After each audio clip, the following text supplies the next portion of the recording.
Hello everyone and welcome to Championship Sunday out here at the 2015 Maple Hill Open. I'm joined by our tournament director Steve Dodge, and Steve, you keep the players guessing and you've done it again today. Congratulations, good job. Thank you very much. We wanted to keep it fresh, and we've got some nice wind. We've got a little bit of rain.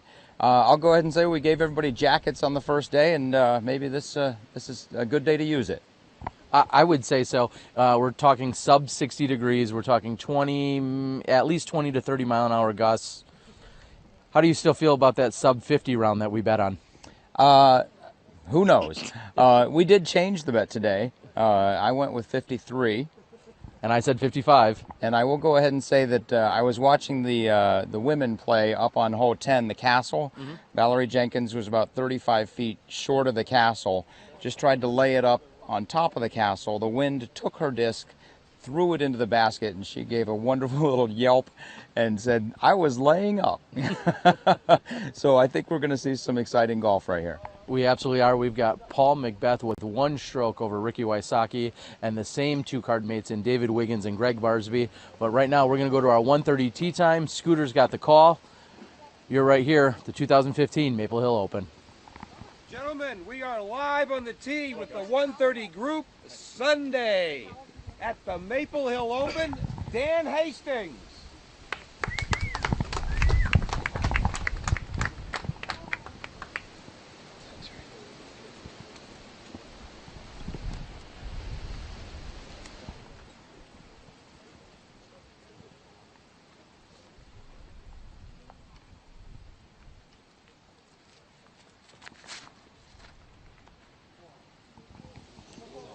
And we see Dan Hastings drive going nowhere where he intended necessarily.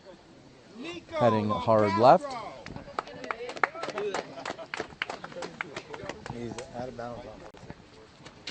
And Nico LaCastro is here on hole number 1, double checking his footing.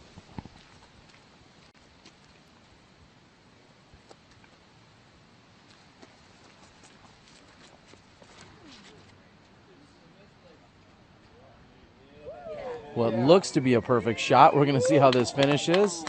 Nico. I think he's genuinely surprised as to the flight path of that disc. I think we're up for a very entertaining round here today. Steve Rico, owner of Legacy Disc. Wow.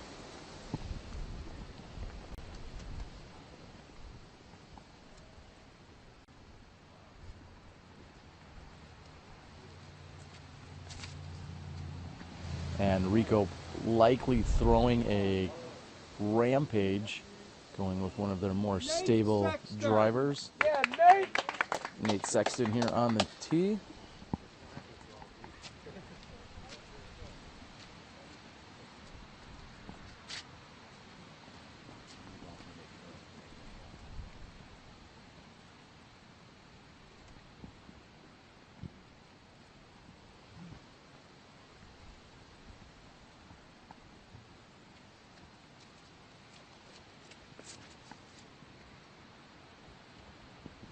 And we see Nate's disc pushing from right to left as well. Not quite as far as Hastings. However, he had the good angle on it. And there you have it. Those are some initial tee shots here for our 1:30 group. We're going to be hanging out trying to get some more action until our final group is ready to tee. Most importantly, we're going to do our best to keep all of our cameras and equipment dry. I personally don't care if I'm getting any kind of moisture on me. However, we're most concerned about our equipment. Our next group, teeing off at 1:45. Joe Revere, Will Schusterick, Jeremy Colling, Dave Bellberg.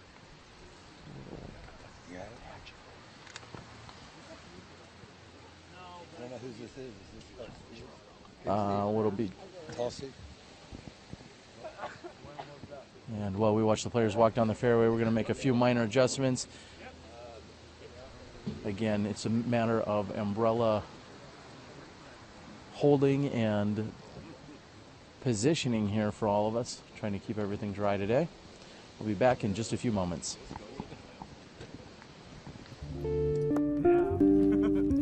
Most understable one there. I can't reach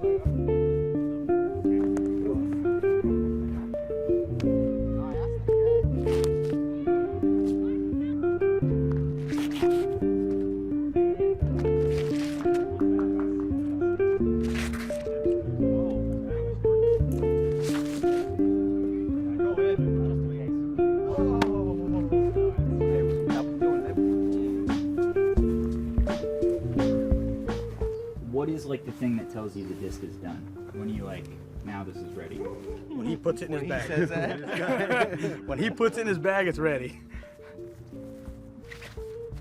Yeah, we kind of throw it, test the different runs, and go with what's flying the best, most consistent.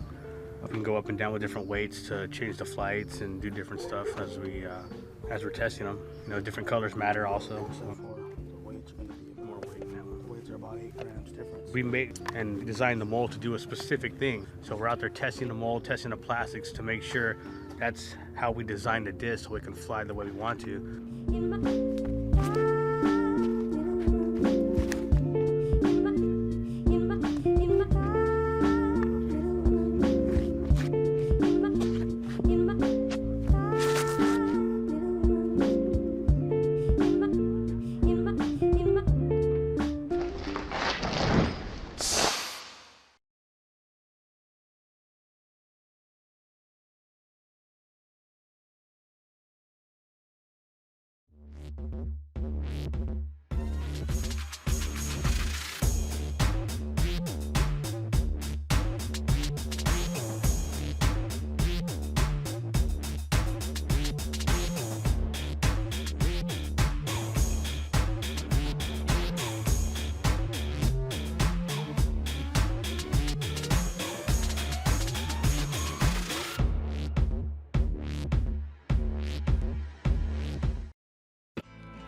Welcome, everyone. I have caught up with Gregg Barsby, who's been touring extensively around the country this year, and even more so, you've been playing pretty good. Tell us about it. Thanks. It's been fun. I've been a little tired and haven't practiced as much as maybe I thought I would be, just because all the traveling, keeping my body fresh for the game, and knock a few more putts in here and there. So would you say as you're getting older and a little more experienced, maybe you're deciding when to practice, when to take it back a little? Yeah, for sure. Will Schustrick, he's about to tee off. Will, this looks like a lot of fun, doesn't it?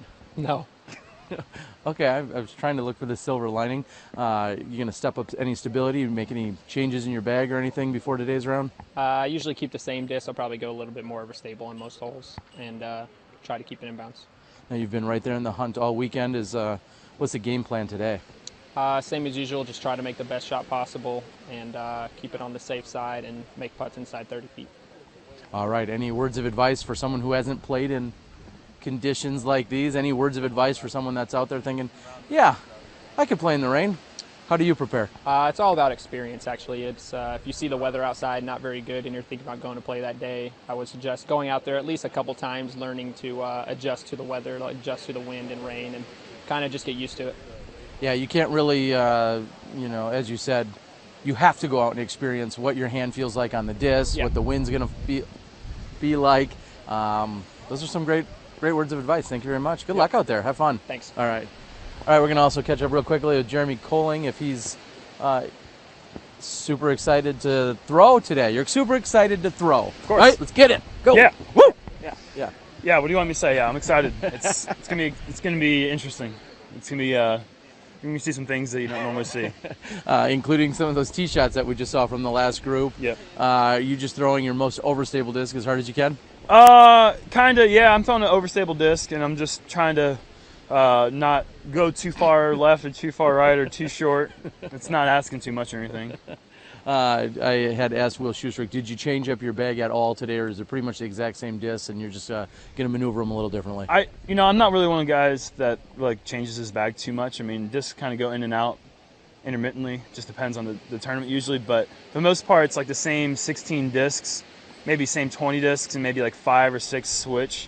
But I didn't put anything new for this tournament, so we'll just have to go with what we have in our bag, which is usually planned for all scenarios with the bag that I normally have with me. I'd asked Will Schustrick as to if there's any tips or advice you'd give to someone that maybe hasn't experienced these types of conditions. He said just to go out and practice in it, although it doesn't sound very exciting, but it's probably really sound advice because you need the experience, right? Yeah, well, I don't really know how much I like to practice in it. I used to play in this kind of conditions all the time. Like if it was snowing outside, I'd call my buddies and they didn't want to play, and I was like, what is your problem? Like, let's go play. Nowadays, I'm a little bit more of a fair weather disc golfer, and I don't really play in these conditions because I do it enough during tournament time that I get my fix. But I guess the best advice is just, it's almost July, but I brought long pants and long sleeves, and I got gloves in my bag always because I'm prepared for any tournament scenario. So I didn't expect it to be cold, windy, and rainy, although it's definitely a possibility. So I was prepared for that and brought waterproof shoes and all that. So, you go to enough tournaments without being prepared that you learn the hard way. So I guess learn it from me. Bring extra stuff. It always helps. At some point, it'll definitely come and help you. You'd rather have too much than too little. Absolutely. Well, I got to say, I almost gave up on the dry feet right away. I went immediately with sandals. I went with sandals right away because I knew my feet would get wet in the first few holes today, and I wanted to have dry socks and shoes for after the round. So that was kind of the route I went. But I'm not throwing with as much power and force as you guys. Yeah, if I could be playing in open-toed Keens, I might. Maybe not. I don't know. I think I'm happy with my waterproof shoes and my wool socks. I think I'll be fine by the end of the round. All right. Well, have fun and best of luck to you out there. Thank you. Appreciate it. All right. That's Big Germ Coling. He is last year's champion. We find him on the second card today. And I'm going to go ahead and say anything can happen out here. We've seen amazing and crazy tee shots already in the first few minutes. These guys are getting ready to tee very shortly. I think we're going to see some pretty crazy tee shots from them as well. They're doing a 1:30 card, a 1:45 card, and then a 2 o'clock card to kind of help separate things. Big Germ and Will Schustrick doing a little chest bumping. I think he almost knocked Will Schustrick on his backside. But anyways, it looks like they're ready to go. And in just a few seconds, we're going to be watching them tee off. Stay tuned. You're watching SmashBoxxTV.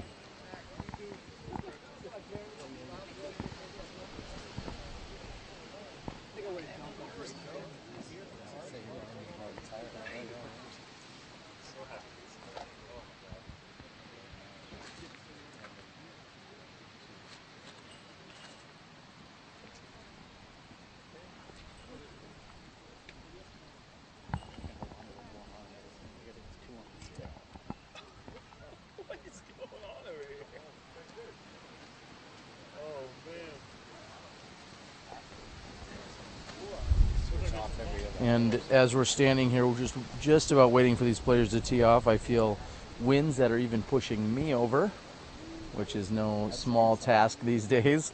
And gusts definitely in the 20 to 30 mile an hour range. There is a chance of this letting up throughout the afternoon. However, I'm not sure anyone's necessarily banking on that.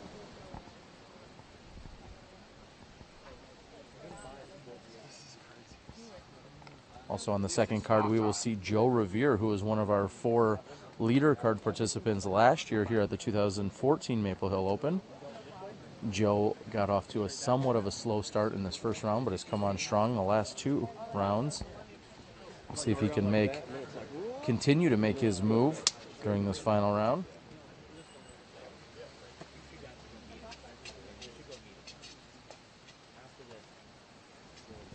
And here we are. Gentlemen, we are live on the tee with our 145 group Sunday at the Maple Hill Open. Up first, Joe Revere. Yeah, Joe.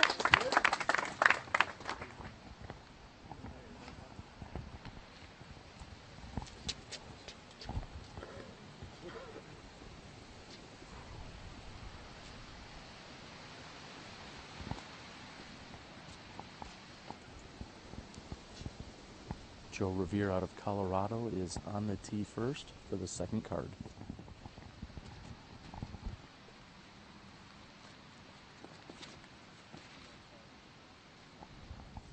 And we saw it initially pushed down, but it looks like the wind has picked it up and carried it left. We get a green flag for Joe Revere. Will Schustrick second on the tee.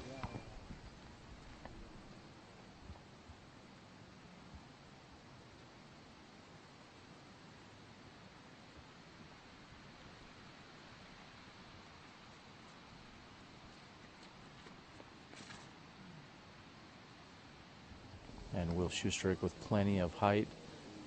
Had there been no wind, I think that would have stalled out in a pond. However, with the height and the wind pushing right to left, it carries a long way to the left-hand side.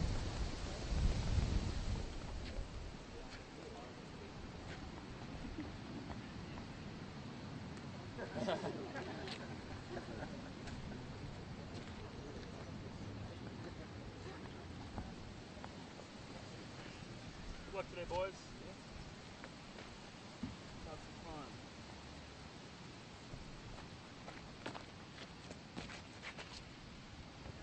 And Big Germs turning over. However, that is not finishing for him. Again, throwing into this wind, especially with the speed that he does. Got up and turned over to the right on him.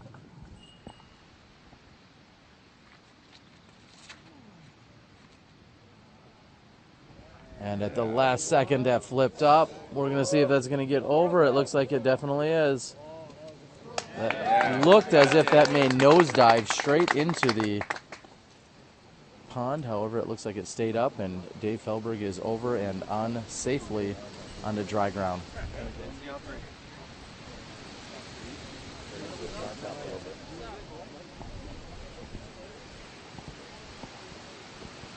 We're going to move ourselves underneath the tent here for a moment to save ourselves a little bit from the wind and rain.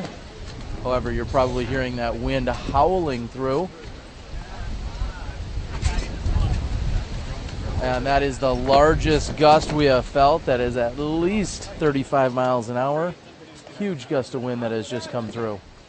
At 2 p.m., our lead group, Paul McBeth, Ricky Wysocki, Gregg Barsby, and David Wiggins. Yeah! Scooter making the call for our leader group, which will be going off here shortly. In fact, it looks like it'll be about 10 to 12 minutes before they tee. I'm going to catch up with a few of our players for some interviews. I'll be back with those in just a few moments. You're right here watching final championship Sunday coverage of the 2015 Maple Hill Open.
One small step for man, one giant leap for mankind. We choose to go to the moon. We choose to go to the moon, not because they are easy, but because they are hard. Because that goal will serve to organize and measure the best.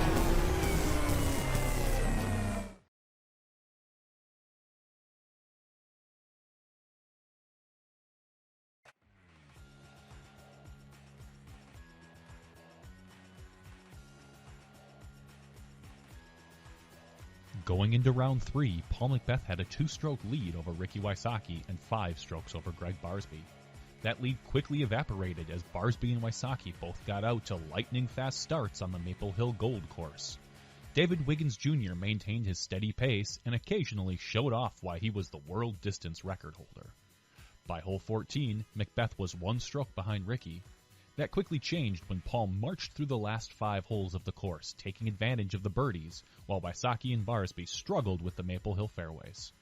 When the round finished, we saw Paul sitting with a 1-stroke lead over Wysocki. Round 4 will add another layer of complexity as our players have to deal with difficult weather conditions. Stay tuned as we find out who will be crowned the 2015 Maple Hill Open champion. My name is Connor Wright. My PJ number is 57322, and I've been playing for 2.5 years.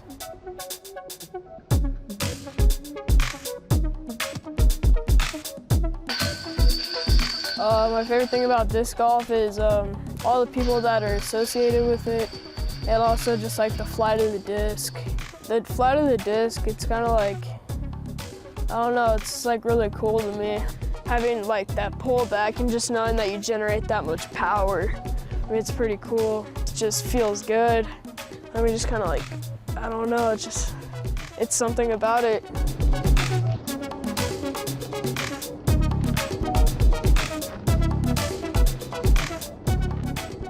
Well, my favorite disc is a Pinnacle Rival. I've had it for like probably 6 months now, and it's like the perfect beat-in. It's like my most reliable disc. I use it probably 40% off all the tee pads. I mean, this thing is like my go-to. Like, I don't know what I would do if I lost it. It's one thing I finally figured out with my putting. Finding a routine is like one of the biggest things for me. Honestly, if you don't have confidence in your shots, and you're just not gonna play good, because if you look at your shot and you look at your line and you think, well, I'm probably not gonna hit this, but you throw it anyways, you're probably gonna mess up. But if you say, you know, it's gonna work out perfectly, you imagine it, you imagine your disc flying through that line, it's gonna work out. Play with confidence. A little bit haphazardly, as this weather is absolutely atrocious.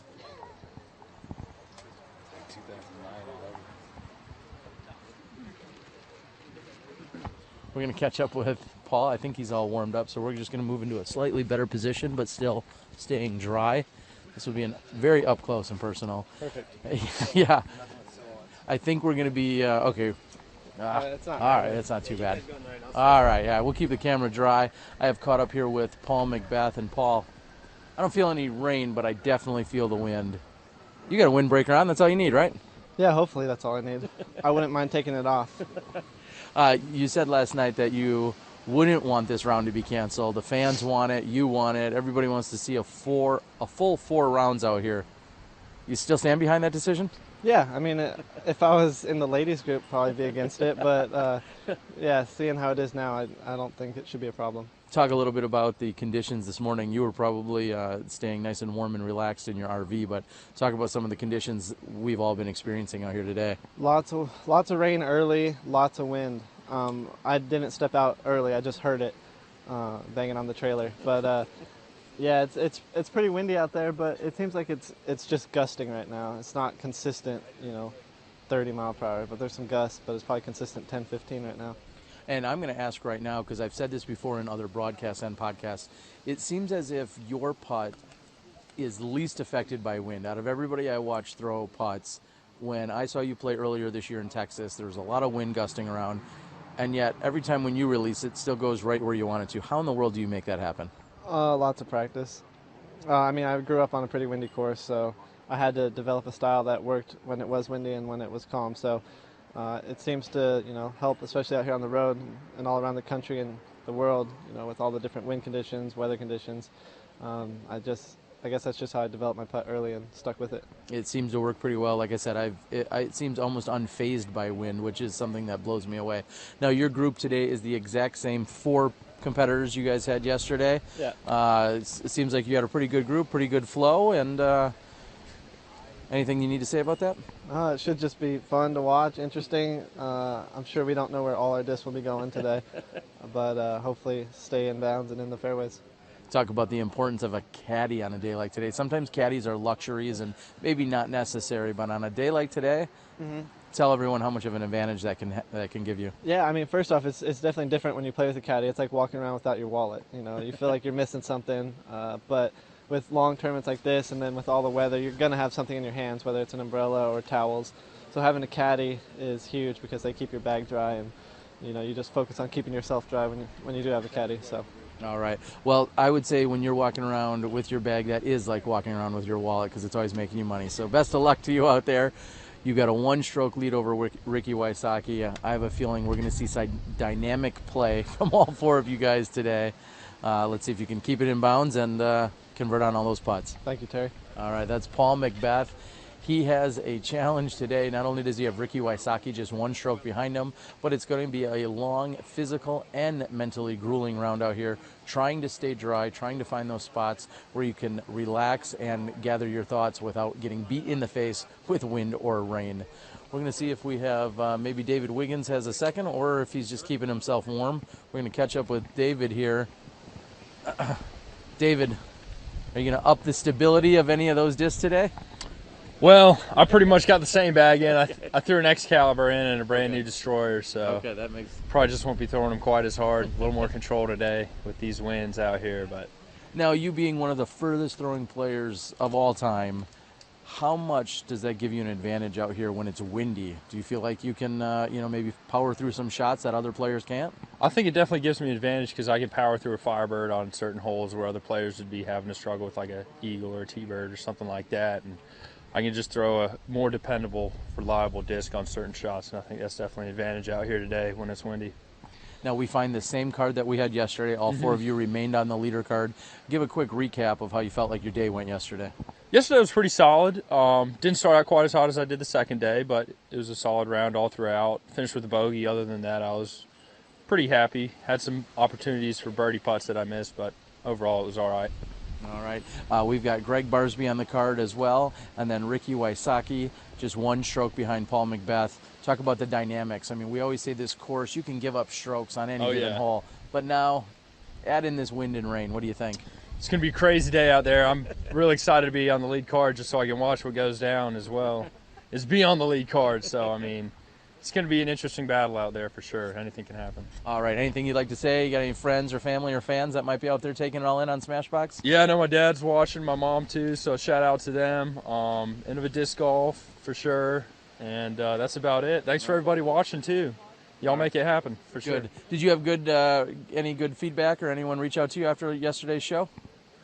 I mean, just tons of people online and everything. It's awesome. Good. You know, when you video us, and the feedback's incredible, so Good. I appreciate what you're doing too. All right. Yeah. All right, that is David Wiggins. He's going to be powering through a few of these shots here today. Speaking of powering through our whole weekend, this is our 5th day live. Really? Yeah, well, we did the skins match, and here we are on the 5th day, and we saved it. It's a doozy. It's Friday already. It's Friday somewhere, according to Rebecca Black. There was one thing that I wanted to say about this today. I remember this weather's similar to 2006. Yes, and for all of those watching at home, you can pull out that DVD and see what happened, see how similar this round plays out. But in that round, Chris Sprague started 6 strokes behind Barry Schultz. On hole 14, he caught him and never let that lead go. So we got 3 guys within 6 strokes, and David Wiggins can light it up as well. So I think we're in for quite a round. I think we are. My final question is, do you think my hair is going to stay in place for the broadcast? Based on how much of that Brill cream is gone, I would say that the weather has no chance. All right, well, let's bring it on. This is Steve Dodge, your TD. We'll catch up with him later in the broadcast. I believe Scooter is ready for the call. Let's get to it. He gave me the card. Oh, okay. I'm sorry. Steve Dodge gets the honors. He takes all the glory here on the final tee calls here on hole number 1.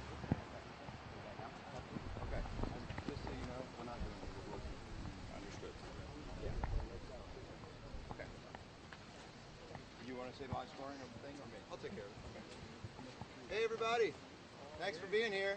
You guys are all diehards and we love it. This is super awesome. I'm Mike, I work for the PDGA. Just want to thank you guys for coming to the final round of the 2015 Maple Hill Open presented by Vibra. If you guys would do me a favor really quickly, pull out your phone or your camera, whichever one you're using to take pictures, and make sure it is on silent. Also to make phone calls and all that kind of stuff. Please silence your phones. We just want to make sure there's a minimal amount of distractions for our players here today. There's also going to be a little bit of a pecking order today. We just want to make sure that you stay behind the players, give them an ample amount of room. So it'll be players, caddies, our camera crew here, and then you guys can fall in behind them. We do not have a leaderboard, obviously, because of the conditions. So if you want to check scores, we're doing live scoring for every competitor in the tournament. So pdgalive.com has all of the live scores for everybody, and it can kind of keep you current with what's going on in the tournament. We want to wish our competitors good luck, and please respect them and the other players on the group. So just watch where you are in relation to the rest of the holes, and make sure that there's no obvious distractions for any of our players. So once again, thank you guys for being here, and I'll let Steve Dodge take it from here. Appreciate it. That was Michael Downs with the PDGA. Thank you to Mike Downs and the PDGA for making this event possible. Leading off our 2 o'clock card, 3-time world champion, Paul McBeth. And Steve Dodge getting snubbed as he extends his hand. Actually, Paul McBeth did not see it, but he is here and on the tee. This is going to be an exciting round, I guarantee it.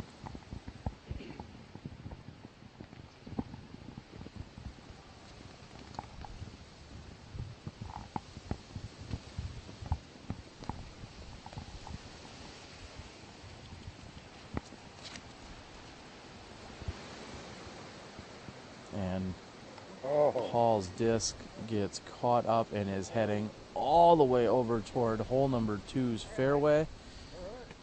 He is going to be safe and in bounds. However, that is a long distance away from where he was looking to land. Second on our lead card, 2012 Player of the Year, Ricky Wysocki.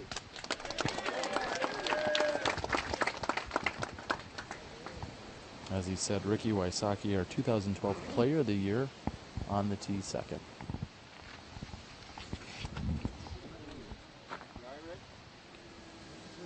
And Ricky with a good recovery off the tee.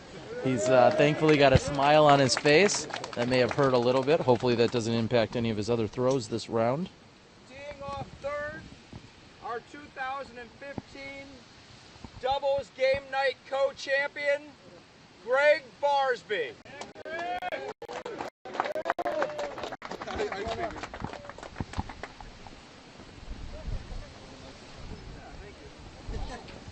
And Gregg Barsby never short on skill or style.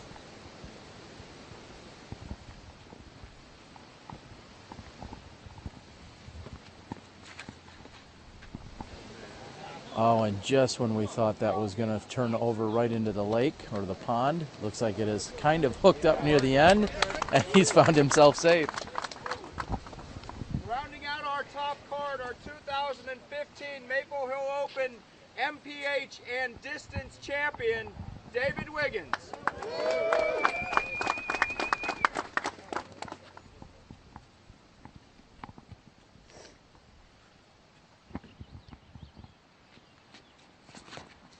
And almost the slightest pause in wind.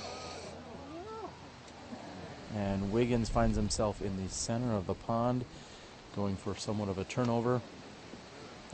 And we are moving down the fairway. We're going to make a few minor equipment adjustments. Stay tuned. You're watching the final round coverage here at the 2015 Maple Hill Open.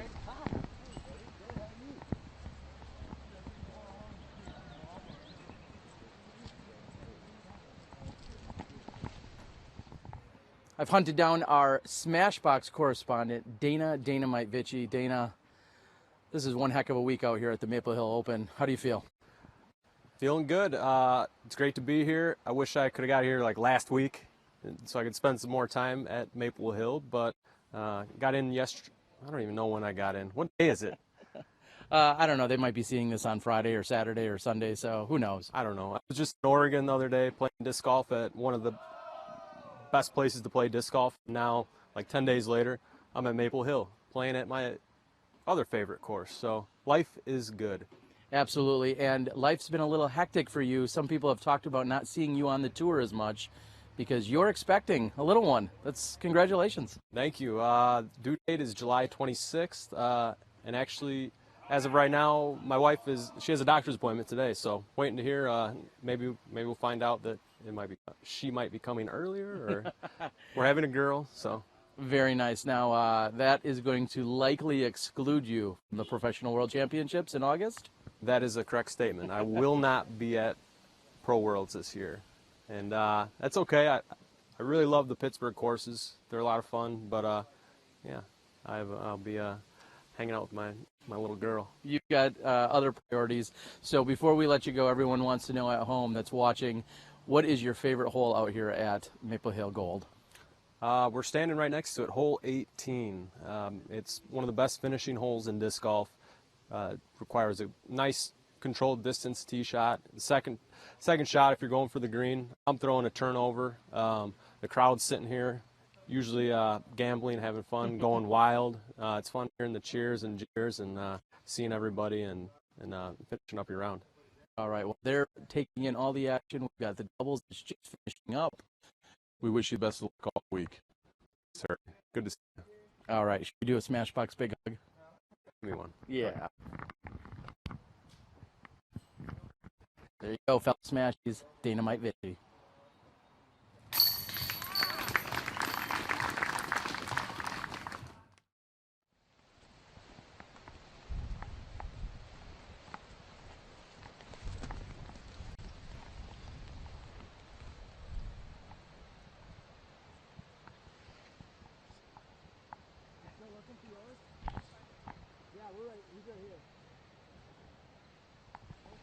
We are off on the left-hand side of the fairway, quite a bit further than we're used to seeing. As we arrive on the left-hand side, we are actually seeing Barsby throwing his second shot.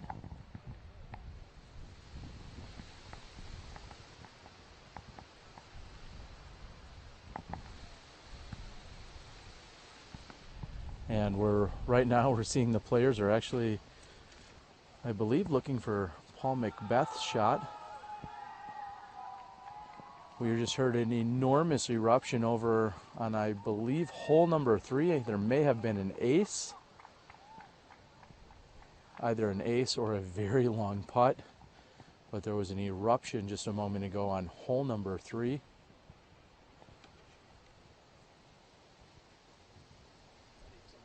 Again, I believe they are looking for Paul McBeth's tee shot, which would be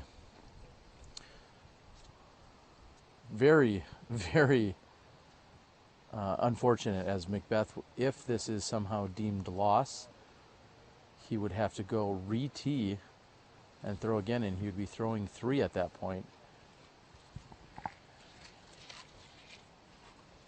And I'm not positive if this is Paul's shot or if it is Wysocki's shot that is being looked for at the moment.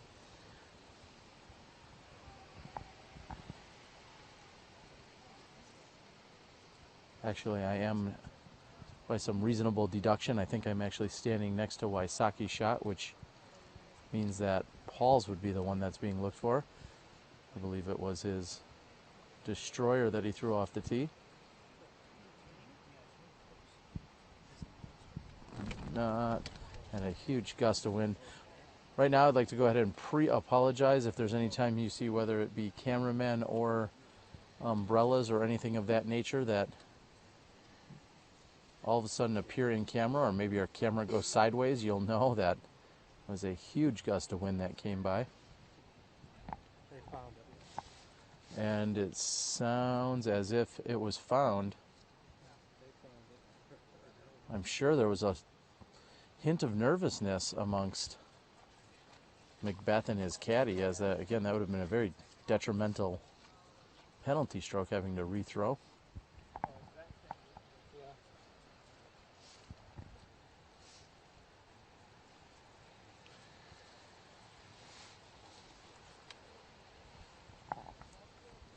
So a little bit of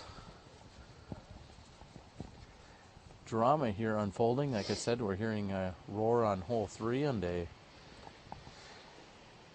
search party here on hole number 1 for Paul McBeth.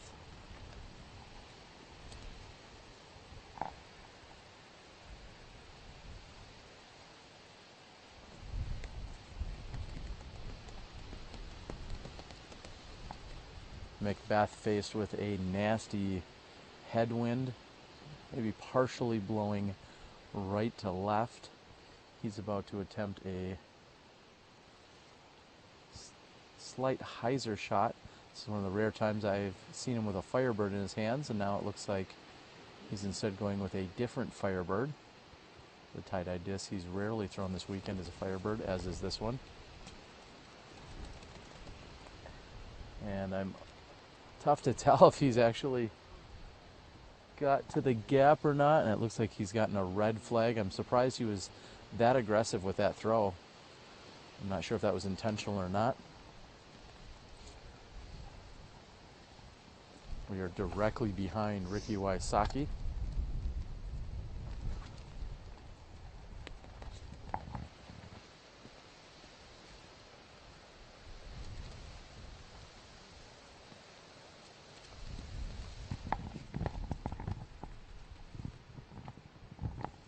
And Wysocki with a forehand shot.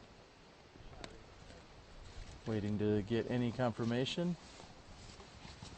Appears to be safe. Gregg Barsby gives an indication.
Gregg Barsby for birdie 3, just underneath the pin. We'd like to go ahead and congratulate Dave Felberg for the ace on hole number 3. Richard Kielander had given me the official notice saying that it was in fact an ace by Dave Felberg on hole number 3.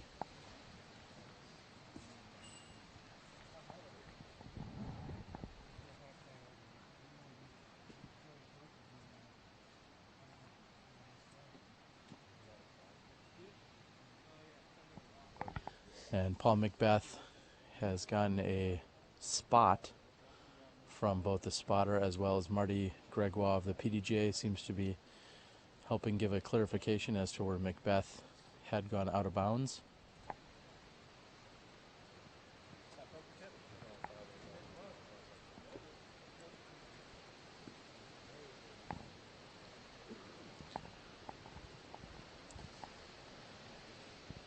If McBeth can make this putt, that would be for a penalty 4. Otherwise, he may be looking at a penalty 5 bogey here to start the round.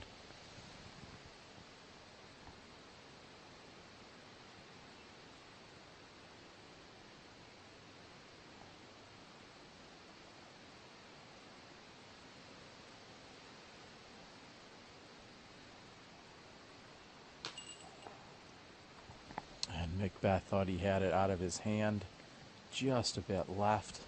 He's going to open up this round with a penalty 5 bogey.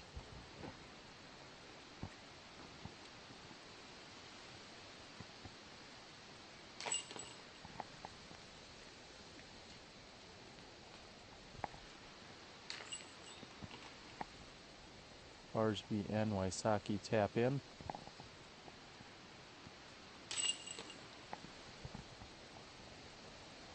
And just like that, we already have some excitement here on hole number 1. We've got a brief walk and some equipment adjustments to make. We'll see you shortly on hole number 2. Hey, how you doing? I'm Dana Vici. I'm standing on hole 2 here at Maple Hill. It's 350 feet. We've got an OB rock wall on the right, island of trees on the left. It's a pretty difficult shot. You're gonna see players either playing a hyzer flip or they're gonna power over a little slight anti-flex shot, which is the play that I do. You sometimes see some rollers, which is a safe play because there is a ditch about 70 feet early of the basket. But if you throw that roller, most likely you're not gonna hop out of bounds. You're gonna curl to the right. That's a right-handed roller. But yeah, throw straight. Don't go to the right. Don't go to the left. Like 350 feet.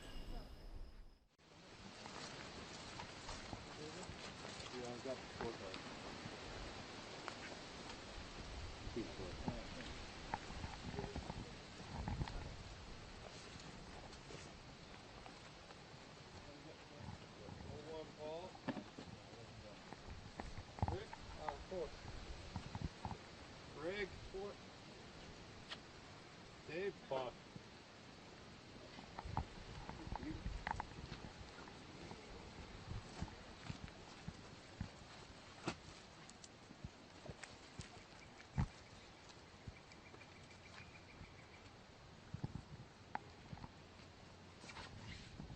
Wysocki first to tee. Hoping for that wind to push a little bit more from left to right, as that's the direction it was blowing when they played the parallel hole number 1. Wysocki taking off his coat before his throws and then putting it back on. I think we're going to see a lot of those moves and adjustments from our players today.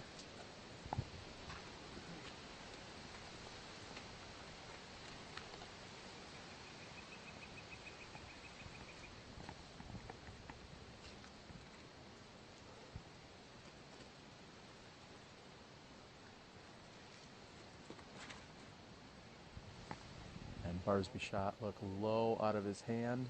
However, it had plenty of stability to it. He's going to be looking at an uphill putt from there. Paul McBeth throwing his PD made by Discmania.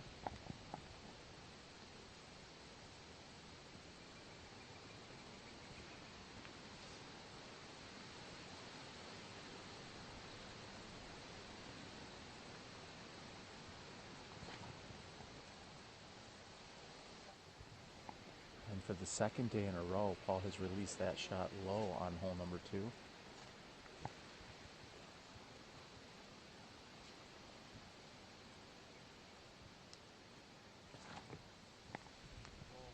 And we've seen great success with the roller out of David Wiggins, including yesterday. However, that is flirting with the right hand OB wall. We saw it take a huge bounce after the initial ground connection, and as we are walking towards the woods, we feel a huge gust of wind coming directly in our face.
Oh, Wysocki with a forehand that skips off the ground, hits the side of the basket, and then gets up and rolls to nearly 30 feet from the pin.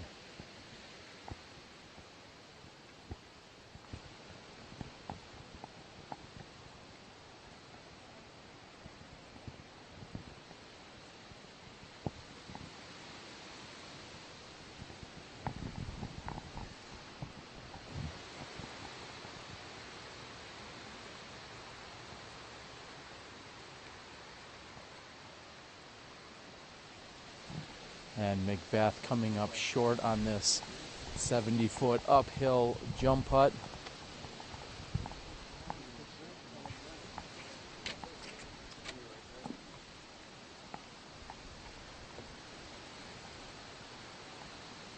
And David Wiggins with a standstill straddle from next to the wall.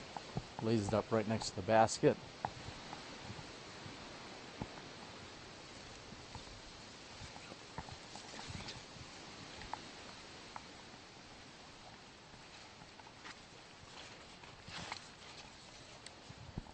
And Gregg Barsby will be next to putt. Gregg, the only competitor with a birdie opportunity left.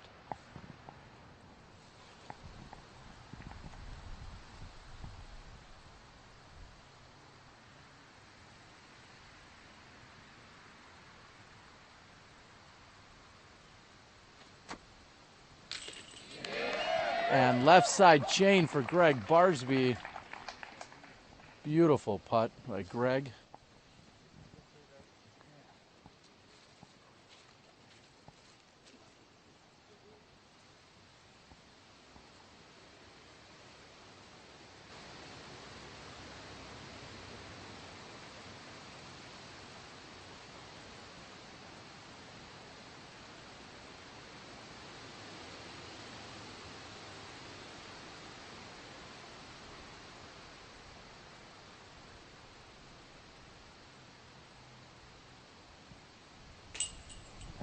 And Wysocki is just a bit on the left-hand side. What an unfortunate break here by Ricky Wysocki after his second shot skipped off the ground, hit the basket, and then rolled to 35 feet, leaving him with a difficult putt as the wind was blowing and gusting, and now he'll be tapping in for a bogey 4. More drama right here on your leader card. You're watching the 2015 Championship Sunday coverage of the Maple Hill Open. Hi, I'm Dan Hastings here at Maple Hill, hole 3, 365 feet. You want to throw a shot that starts off going straight, slight right, comes back, finishes left. A little left to right gap here you got to hit and should give yourself a putt.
Gregg Barsby on the tee. Misses the single tree in the fairway that you need to, and he's up and on the left-hand side. Great shot by Gregg Barsby.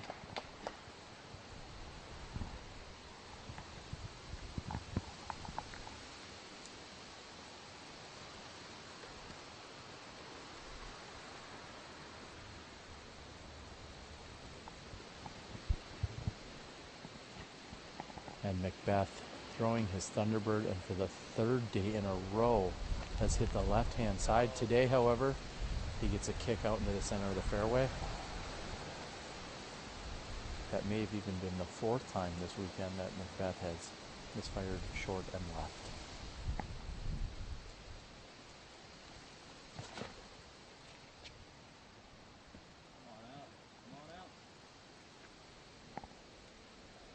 And David Wiggins, I believe, throwing a eagle there.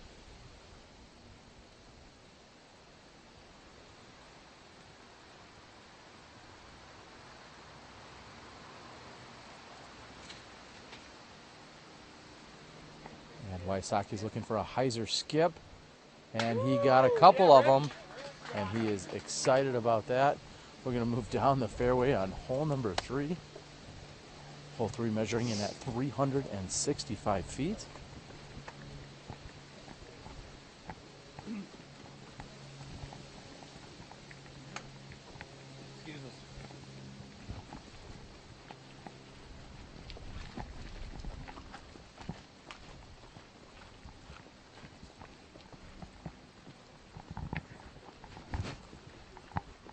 You got that right.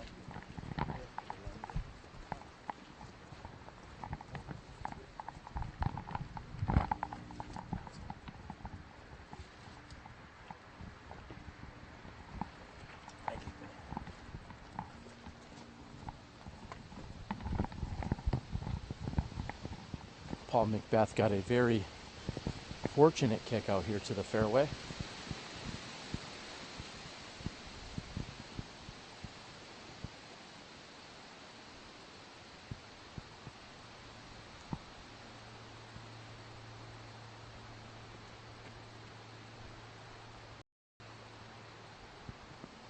And he'll be left with that for his par 3 here.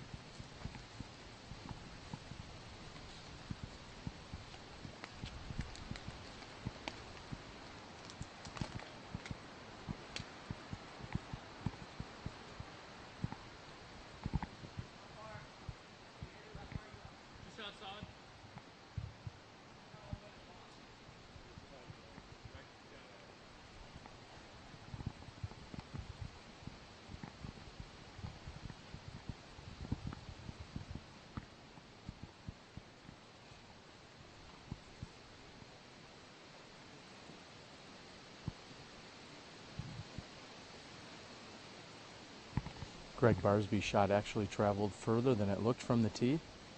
He is more than 35 feet away from the pin. Him and David Wiggins discussed who was out, and David said he is right on the circle's edge, and Barsby declared he was a few steps past that. He's got a headwind putt here.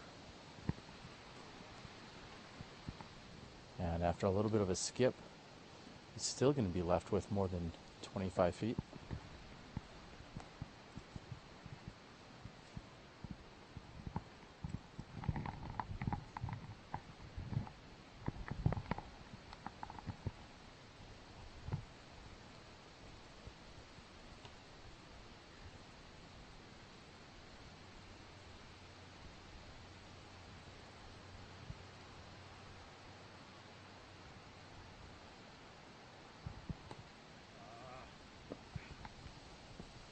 And not drawing any metal from the straddle putt is David Wiggins.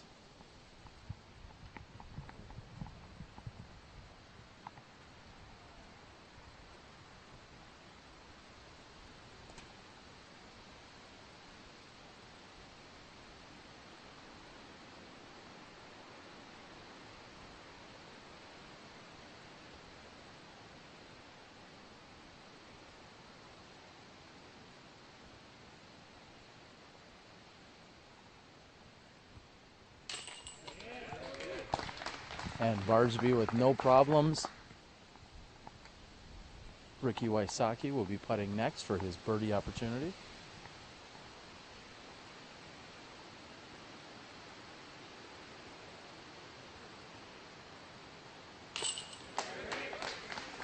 And no problems for Wysocki.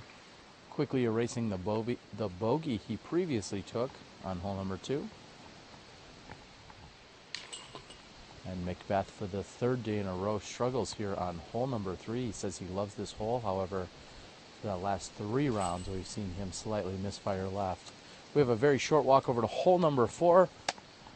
I hope that you're enjoying the action. Please go out and share it, like it, tweet it, Instagram, Tinder, swipe right for SmashBoxxTV. Do whatever you need to do. Make sure that you spread the love of disc golf so everyone can be enjoying much nicer weather than we are out here at the 2015 Maple Hill Open. I'm Katrina and we're here at hole 4 at Maple Hill. Have a couple different routes you can go, obviously. The sidearm around. A lot of people throw putter up the middle. Only thing is if you do pure your shot, there is a chance that you could go in the water since it's downhill and the water's 30 feet behind the bag. First on the tee.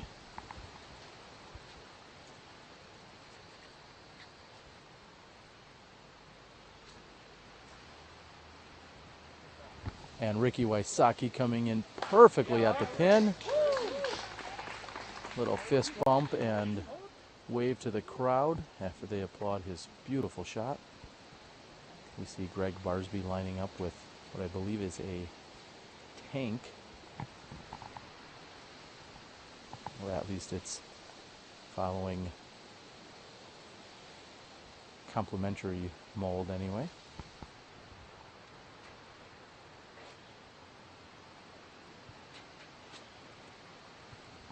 And with a simple flick of the wrist, Barsby's shot is heading down toward the pin. Paul McBeth with a McPro Rock 3 here.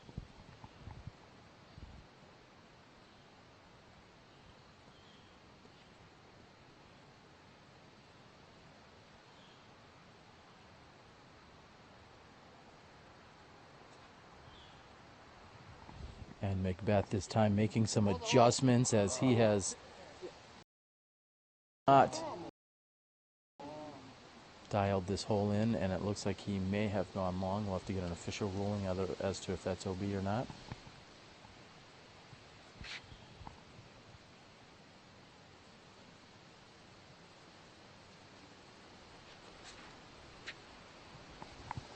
And it sounds as if he may have in fact gone out of bounds, but David Wiggins is going to be okay with that kick.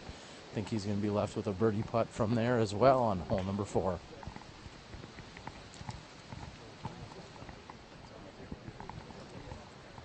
I think it is certainly worth noting that although this being the shortest hole on the course, I would have to say this has given Paul McBeth a number of struggles here this weekend. First 2 rounds, he was unable to navigate to the pin. Yesterday, finally capitalizing and catching a birdie 2 here. Today, he is going to need to make a putt from approximately 30 feet if he wants to save the par 3.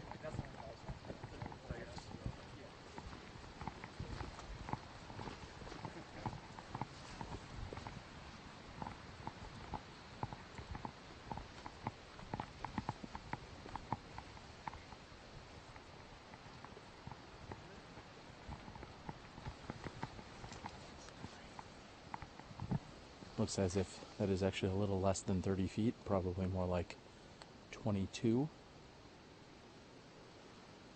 This is McBeth for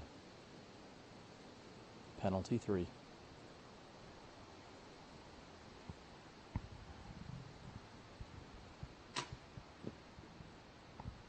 And a rare miss from inside the circle for Paul McBeth.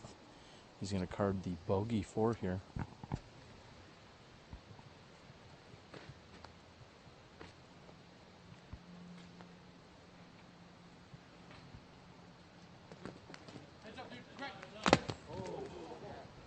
And Barsby barely getting out of the way as some sizable branches have come down just a few feet from where he was putting.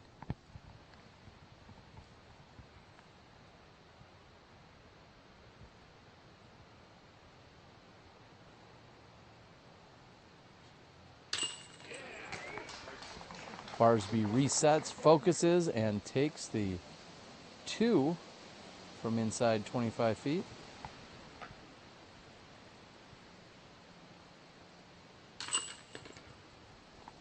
And a rare double set of mistakes here by Paul McBeth, throwing just a bit long as well as then not making the putt. We see 3 birdies as well as a bogey 4 right here on the leader card. Hi, I'm Paul Uliberry. I'm here at Maple Hill, hole 5, 285 feet, one of the more challenging holes on the course, even though it's 285 feet. A lot of people throw sidearms over the water or turn over. If you want to play it safe, you go down the right gap, which is pretty technical, but that's some time to play.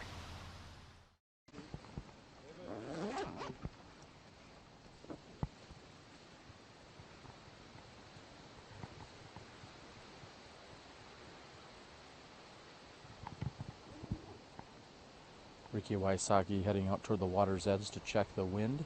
I believe we're going to see a forehand harp, or correction, forehand felon from him here. That makes a lot more sense.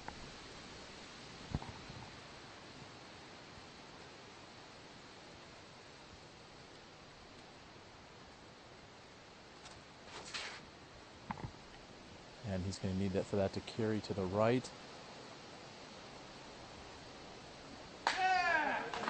And just barely getting in bounds is Ricky Wysocki's forehand.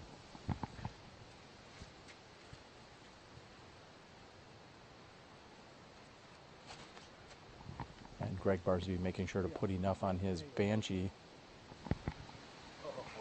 And just a few feet past the pin, Barsby's going to be happy with that tee shot.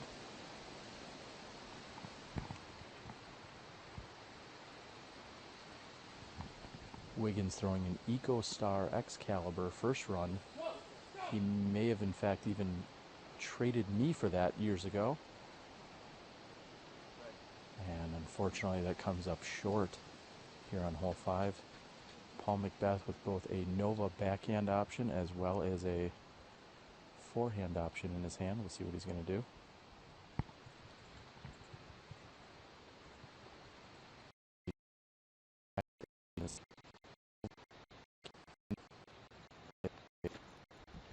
And he's up.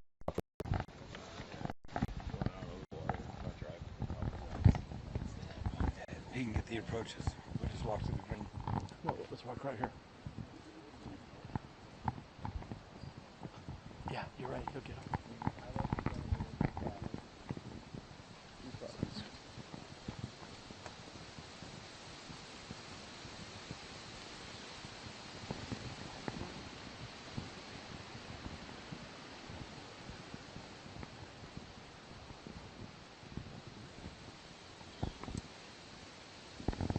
David Wiggins with a forehand shot from the drop zone.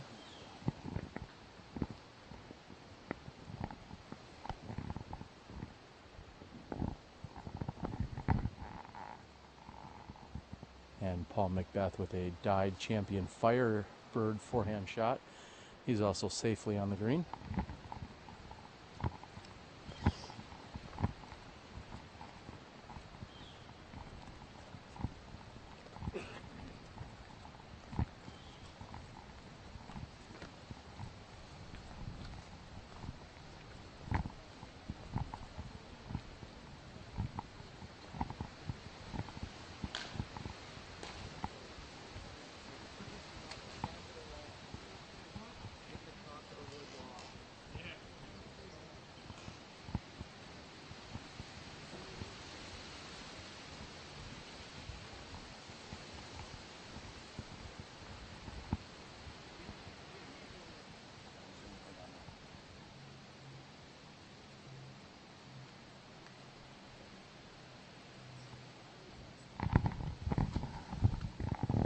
And Ricky Wysocki is just a few inches from being in the OB water. He's brought it in the 1 meter. He's left with just over 20 feet here.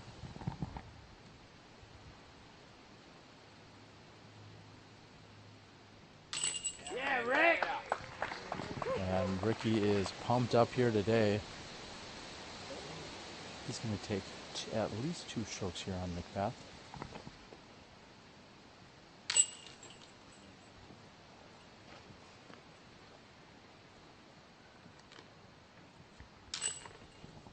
Barsby also picking up 2 on McBeth. And Wiggins will tap in for the bogey 4. We see 2 4s and 2 birdie 2s right here on the hole number 5 over the pond. We're about 1/3 of the way through our final round here at the 2015 Maple Hill Open. Hair look all right. We're here at hole 6, Maple Hill. It's a par 3, 375 feet. While it's a par 3, this is one of those holes where if you walk away with the par, you're feeling really good. There's a number of shots that you're going to see out of the righty backhands. You can see the hyzer flip with the mid-range or a fairway driver. And the fairway driver play could get you the 2. A really pure mid-range shot will get you up there, but you have to contend with a rock wall on the right, a very tight corridor. If you hyzer out to the left, you're in the water. It's a very difficult shot. You might even see some people lay up with the putter or play the mid-range just to that second stump up there and then go to the bucket from there. Even from there, it's a relatively difficult shot. This is one of the many swing holes out at Maple Hill. You'll see people take anywhere from a 2 to a 6 or a 7. So a lot can happen here.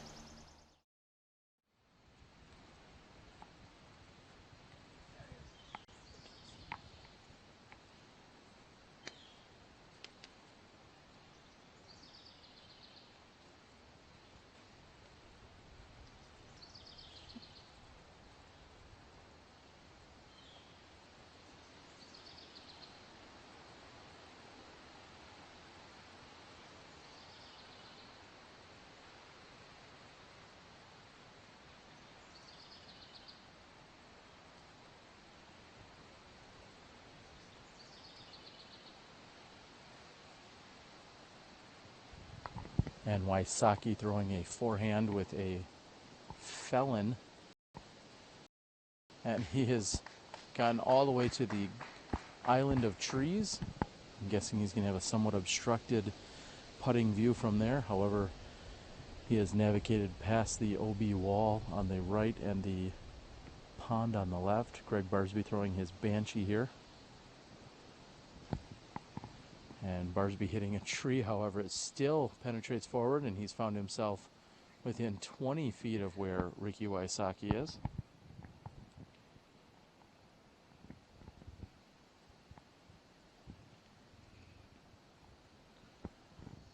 Third to throw will be David Wiggins. I believe he's throwing the same EchoStar Excalibur he threw on the previous hole. And he hits a tree on the right-hand side, which stops him from going OB. Correction, that may have, in fact, been a Star Destroyer.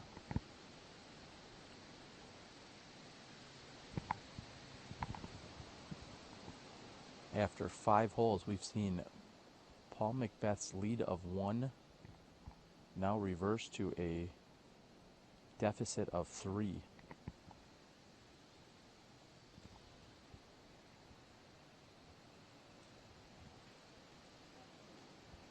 And McBeth hits that left-hand gap.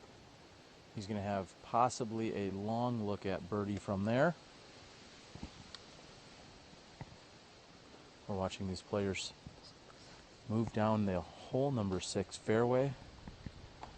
We today are blessed with a lack of backup, mainly due to the spacing of the tee times. Instead of going every 10 minutes the last few days, where they've gone 1:30, 4:30, 1:30, 1:40, 1:50, and 2 o'clock. Instead, today it was 1:30, 1:45, and 2 o'clock.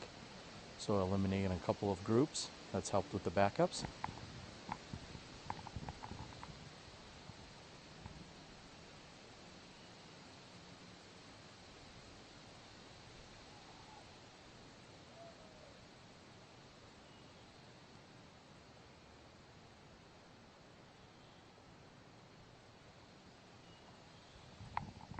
And Wiggins has got to hope that does not kick left on him.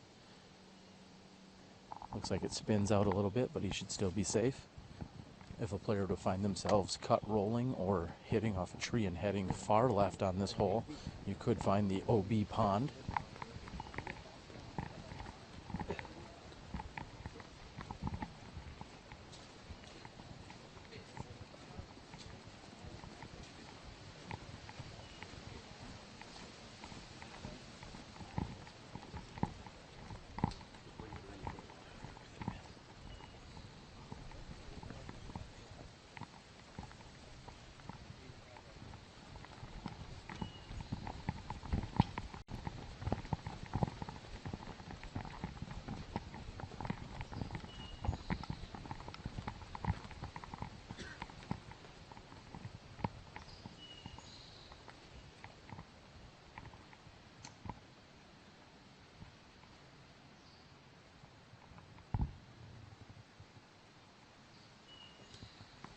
And Wiggins barely misses the tree on his Anheuser jump putt.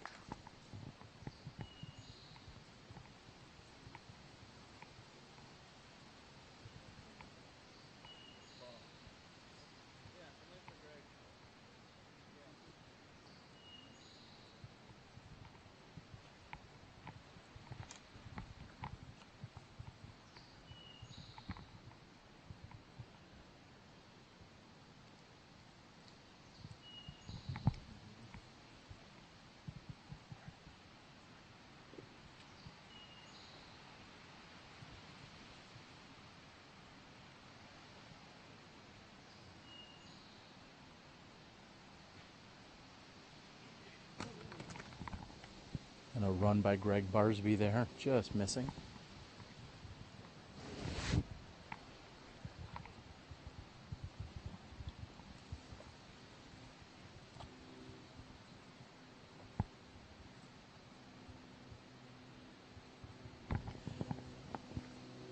And although Paul is safe, he does not have a good clean shot at the basket by any means. Looks like he's eyeing up all possible options, which may include a high backhand turnover approach. And now it looks like he may even be going with somewhat of a pancake over the top. Looks like he may have his PD in his hands. I think he's just looking for a pancake to get out and over, possibly land on its back and then skip toward the hole.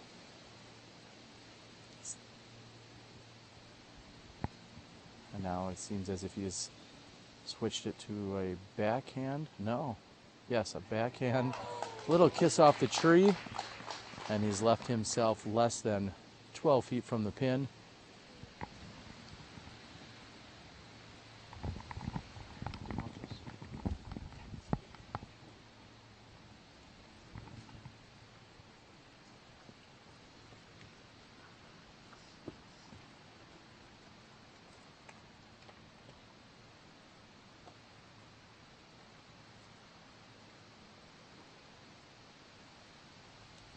Ricky Wysocki also challenged here by the lie or the line that he wants to take to try and get to the basket.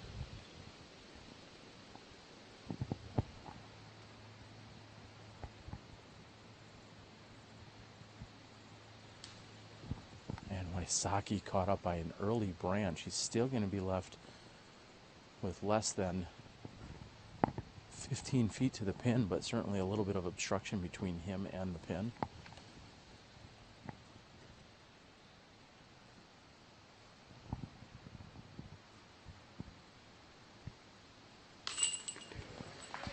And Wysocki still able to take the three here. Gregg Barsby from 23 feet for his par.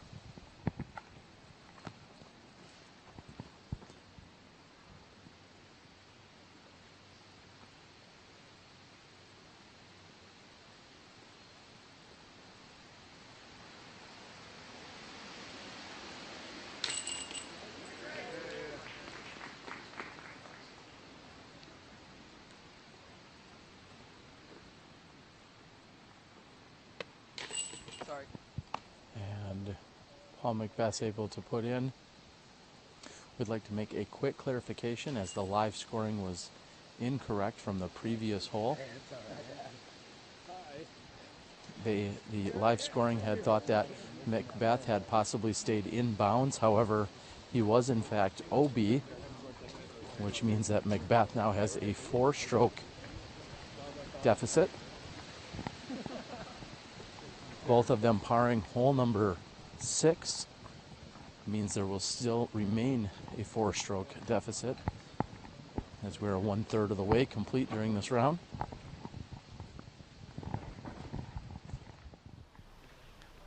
Here we are at Maple Hill hole 7. We got a straight line here towards the basket with trees on either side all the way down the fairway. So if you're lucky, maybe you can get to the basket with a putt.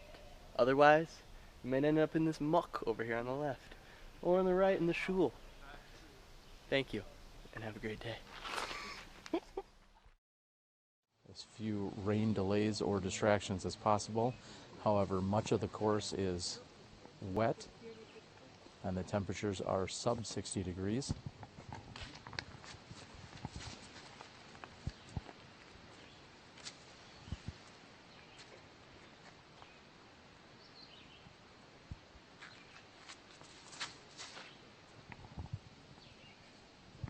And Wysocki catches a tree on the left-hand side.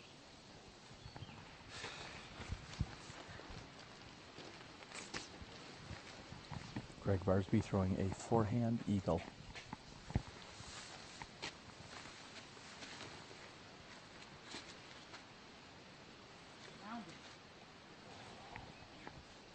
And Barsby says that he cannot get around that tree. I think he's hit it a couple of times this week.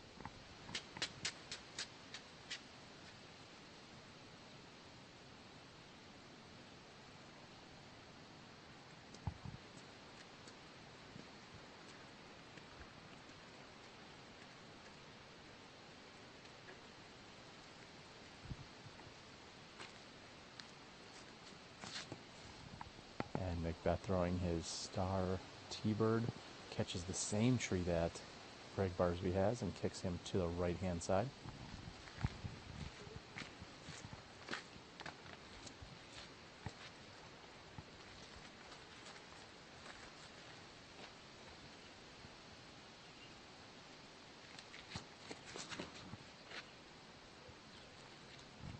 And yet again, for the third competitor in a row, they have caught that single tree on that left-hand side of the fairway. David Wiggins' kick is not nearly as bad as the previous.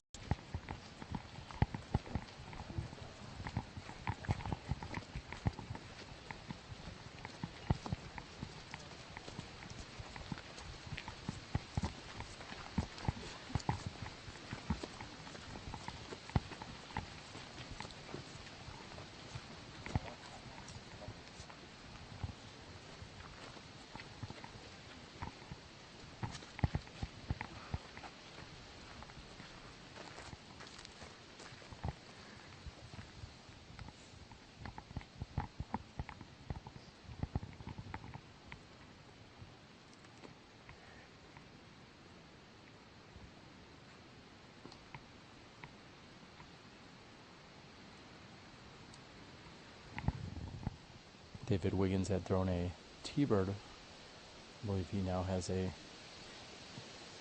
very expensive and collectible CE AVR in his hands. He says he throws it regularly.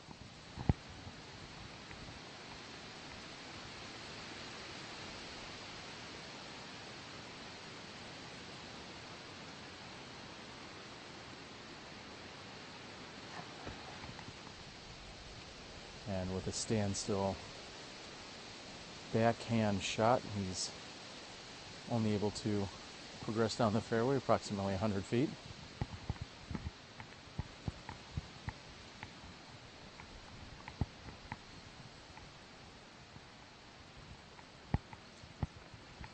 Feeling a slight right to left wind at the moment from where Ricky Wysocki is. He does have a window here. However, he's going to have to be very precise.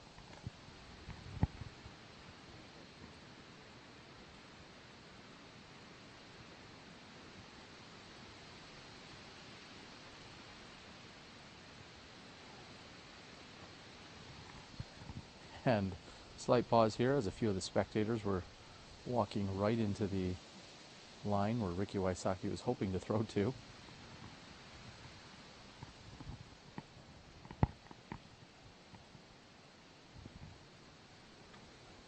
And Wysocki throwing a forehand harp, just as we see him do on hole number 4. That one has a little bit more stability to it and perfectly executed by Ricky Wysocki. Paul McBeth must have caught another tree on the right-hand side of the fairway. Otherwise, he would have carried further down this hillside. I believe he has a Mako 3 in his hands for this backhand approach.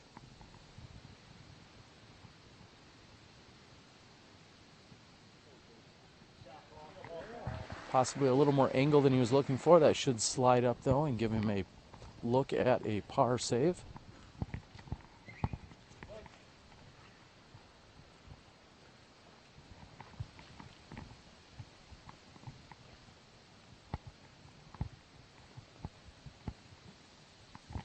This would be Gregg Barsby's second shot.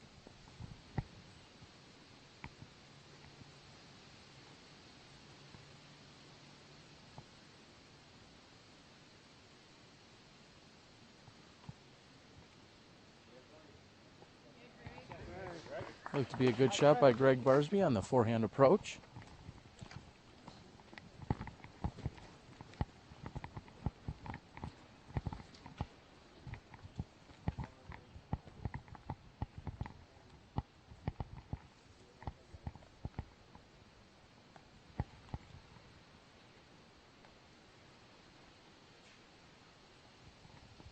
And Wiggins also with a forehand approach here.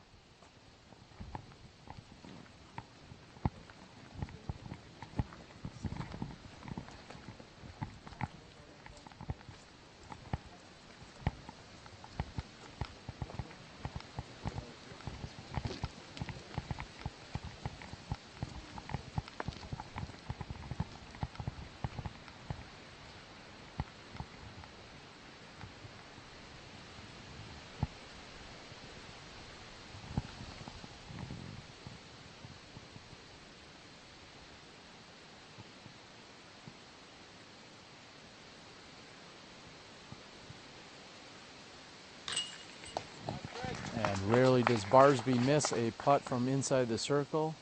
Today has been no different.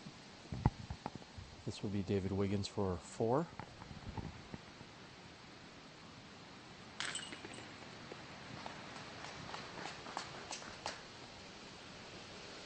Paul McBeth with his par putt. And Ricky Wysocki will do the same. We've got a brief walk over to the beautiful hole number 8. We are more than 1/3 of the way through, and we see Ricky Wysocki jumping out ahead of Paul McBeth. We'll see if he can hold McBeth off, or if Paul can do what he does on Sundays, which is fight till the end. You're watching the 2015 Maple Hill Open. Here at Maple Hill, hole 8. It's 280 feet, one of the countless signature holes out here. We're looking at a fairway that is completely over water. So you definitely want to miss deep. If you're going to miss deep, you're going to see a lot of guys play a mid-range shot just across. I myself like to throw a fairway driver and go a little deep, but the comeback putts, you're putting right back at the water. If you do throw in the water from the tee, you have to go to the drop zone, which is basically a little pitch up, and you'll be looking at a 4. So, and it might skip and go in bounds, and they'd be smiling if that happened. Rick, Greg, David, 4.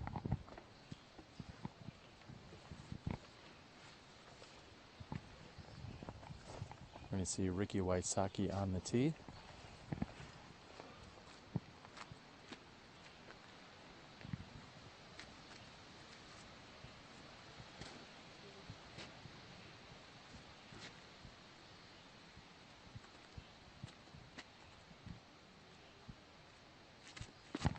We see a stiff right to left wind blowing. Ricky Wysocki throwing a forehand that has made it pin high on the left-hand side.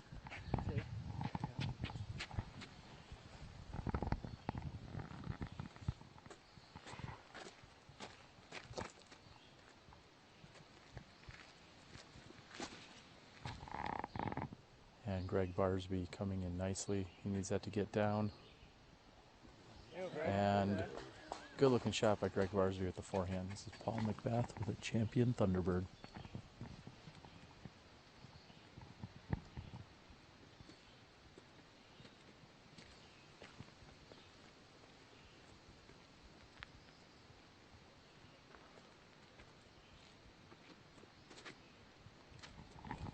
And a great looking shot here by McBeth. However, he needs it to sit down.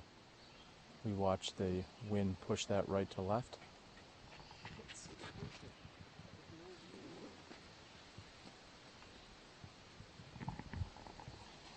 Yesterday we watched David Wiggins with a putter off the tee. Today he goes with a forehand driver and unfortunately has the same result of OB.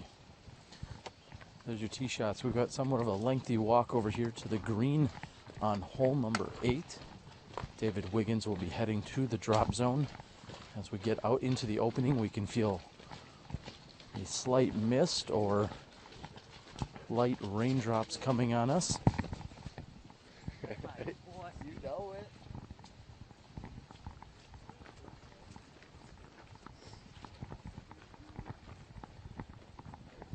We see a nice gallery size.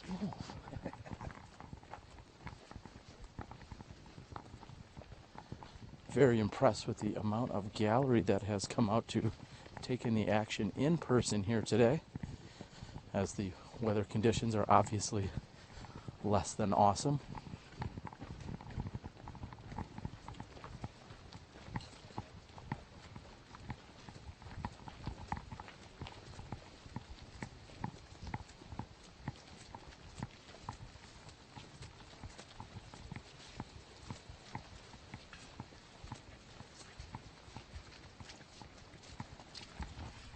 And Wiggins throws his approach shot to the basket very quickly. Paul McBeth will likely be the first to putt.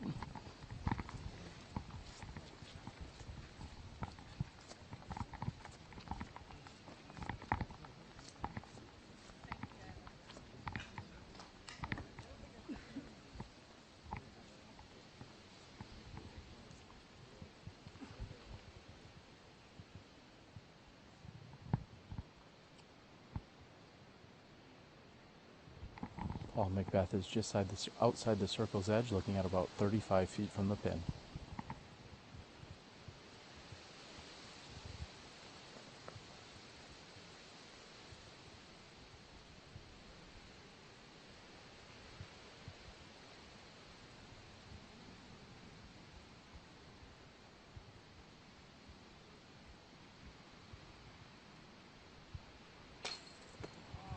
And a huge exhale out of Paul McBeth before taking that putting stroke. And he finds himself just off the right side of the top of the rim on the basket there. Ricky Wysocki going back to the bag for a little adjustment on the disc. I want to make sure he has a nice, good, dry spot to throw with.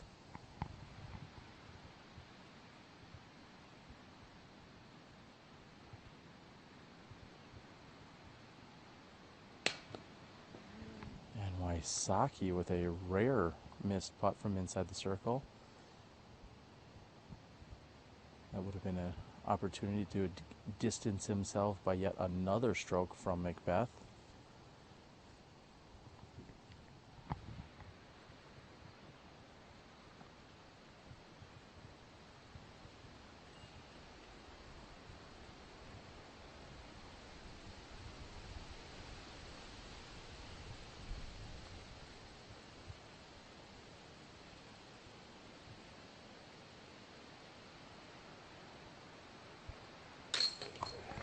And no problems for Gregg Barsby, who has now pulled ahead of McBeth.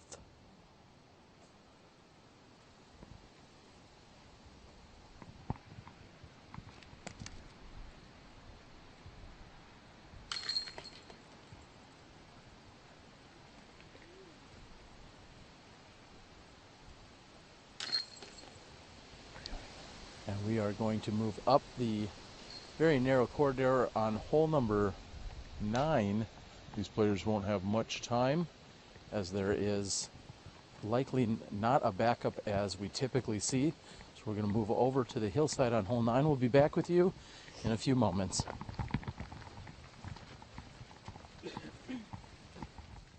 After traveling across the country and seeing you just literally a few days ago in Colorado, I'm joined by Paige Bjerkes. And Paige, it's still hot, just like Colorado. What do you think? It's very hot. This morning it was a little bit windy, but I think this weekend will be little to no wind, and it's going to be these temperatures. So now you traveled across country in the Denver, Boulder area. Now we are out here in Maple Hill. Talk about the elevation change, because I think that's something that's underrated by a lot of the players that don't have to deal with it like you do. Oh yeah, when we come down to lower elevation, the discs are less stable. So I bring newer discs that I know will flip over the way I need to, and I'm really conscious about it, and things float a little bit further here. So it does make a big difference. People should pay attention to it. So would you say you throw about 450 in elevation and 500 in non-elevation, or? Maybe not quite that far, but I can rip further down here for sure. Awesome. Now you had a really amazing show over in the Rocky Mountain Championship, just like Colorado. What do you think? It's very hot. This morning it was a little bit windy, but I think this weekend will be little to no wind, and it's going to be these temperatures. So now you traveled across country in the Denver, Boulder area. Now we are out here in Maple Hill. Talk about the elevation change, because I think that's something that's underrated by a lot of the players that don't have to deal with it like you do. Oh yeah, when we come down to lower elevation, the discs are less stable. So I bring newer discs that I know will flip over the way I need to, and I'm really conscious about it, and things float a little bit further here. So it does make a big difference. People should pay attention to it. So would you say you throw about 450 in elevation and 500 in non-elevation, or? Maybe not quite that far, but I can rip further down here for sure. Awesome. Now you had a really amazing show over in the Rocky Mountain Championships. You finished 3rd place behind some world champions. Talk a little bit about your experience. It was crazy. It was very fun and very exciting. I didn't expect to do as well as I did. Playing against those women, I've never really beat them before, so I just wanted to shoot above my rating. That's always my goal. I ended up beating Ragna and Valerie, which is insane to me. It was super exciting, and I'm coming off of that last 3rd place finish very confident. I'm very confident about this course and my putting this weekend. I'm very excited. Tell everyone what your favorite hole is out here at this Maple Hill Gold Course. Oh, probably hole 1. It requires a very far throw over the water and a straight shot to the basket. And it's a par 4, but I think a 3 is definitely doable, but it's a tough one. It really rewards your good shots, and if you don't, if you mess up, it really does punish you. Absolutely. Well, I'd like to send again a congratulations to you and your entire staff and your dad, Ray Woodruff, Doug Bjerkes, everyone at the Rocky Mountain Women's Disc Golf Championships last weekend. This is Paige Bjerkes. She's traveled cross country. She's looking for another solid performance out here at the Maple Hill Gold.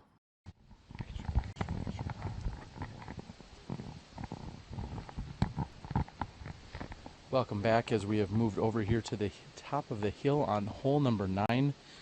We just saw the second card throwing their final few putts in.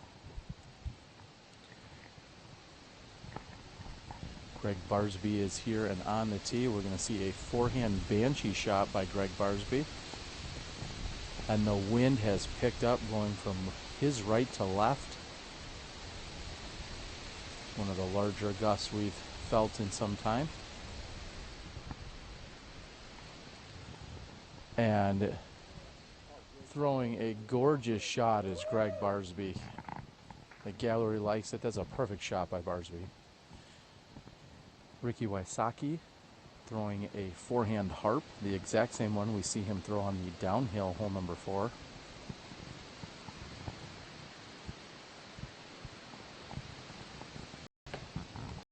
And Wysocki gets a tree, one of the trees on top here. He's going to have a very obstructed look at trying to get down to the basket. Some of you remember the amazing shot he threw in for 3 from the top of this hill last year while he was battling it out with Jeremy Coling.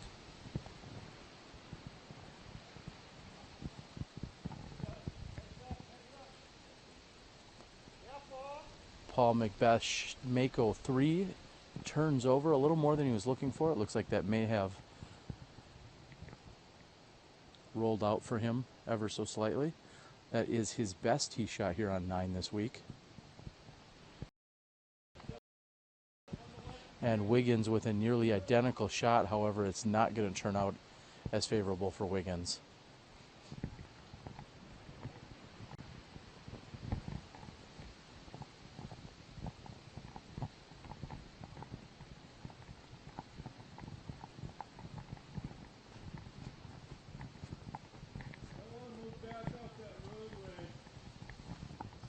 Traffic control on top of the hill, also known as our spotter, making sure that our gallery knows on the left-hand side of the fairway that they should be very conscientious of discs that will be coming in any moment now.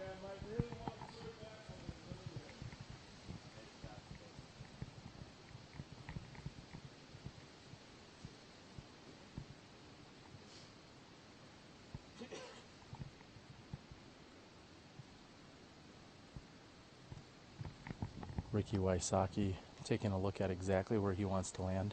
Hole 9 plays to a island green with OB directly in front of it and OB to the right of it. I guess you can technically go deep and left, however, you'd be faced with a very obstructed putt. Currently we have Ricky Wysocki at 25 under par, Gregg Barsby at 22 under par, and Paul McBeth at 21 under par. The next closest competitor is 8 strokes behind, and that is your reigning champion in Jeremy Colling.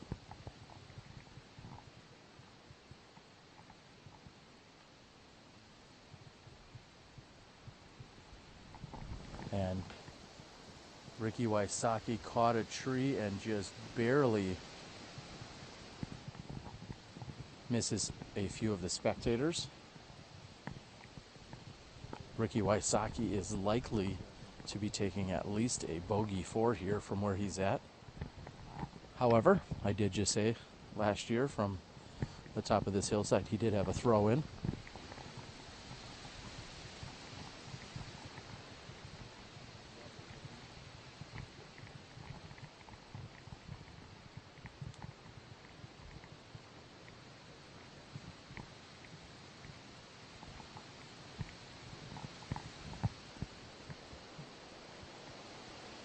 Looks like David Wiggins will be up next to throw.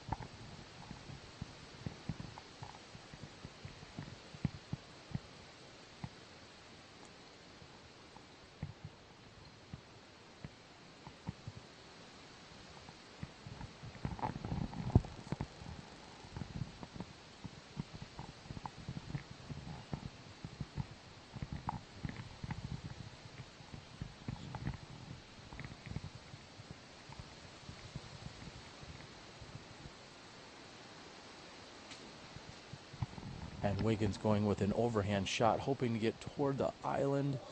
And it looks like it's come up just short. He's going to find himself still inbounds. And he'll be throwing over the OB Creek for his attempt at 3. This is Ricky Wysocki.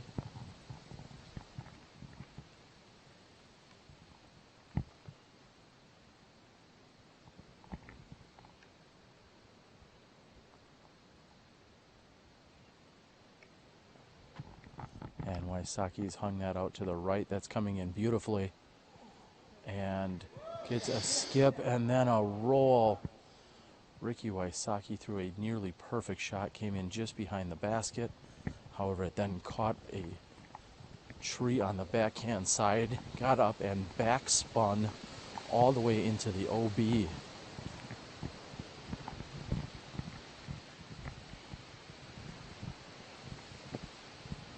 Ricky Wysocki understandably frustrated with that unfortunate backspin that brought him back to the OB.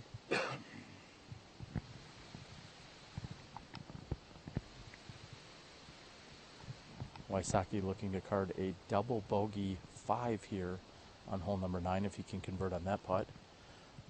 McBeth and Barsby both have an opportunity to pick up 1 or more strokes here.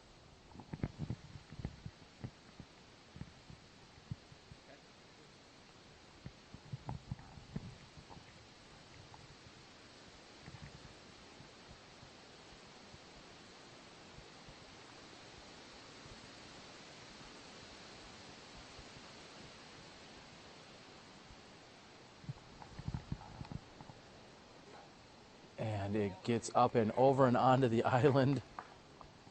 Paul McBeth has to be happy with that. That could have taken a nasty bounce for him.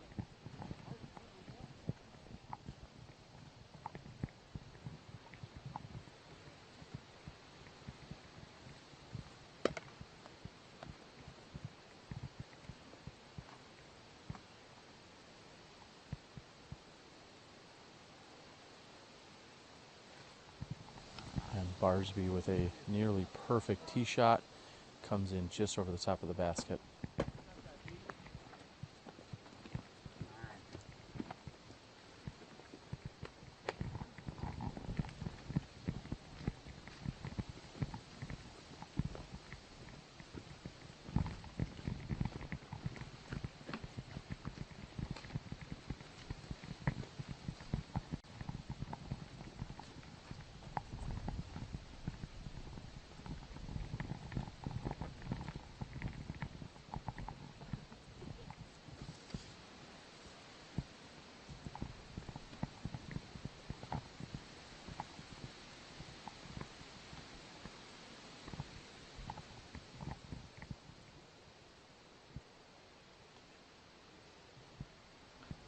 And Wiggins for three is on the strong side, not grabbing any chain.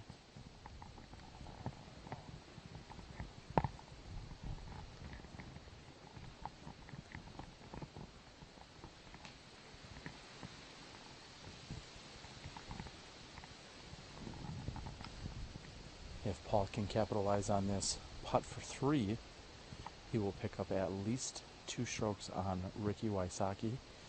Gregg Barsby also left with a challenging putt for his three. Can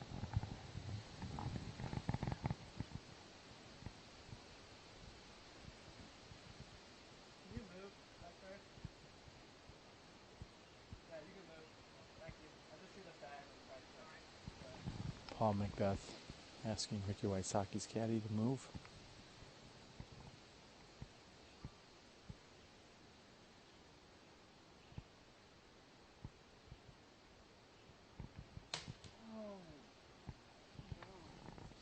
And McBeth again with a missed opportunity and a rare missed putt from inside the circle.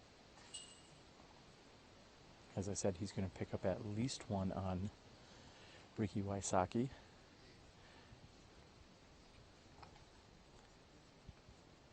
If Barsby can convert here for the three, he would be going up 2 strokes on McBeth and also gaining 2 strokes on Ricky Wysocki.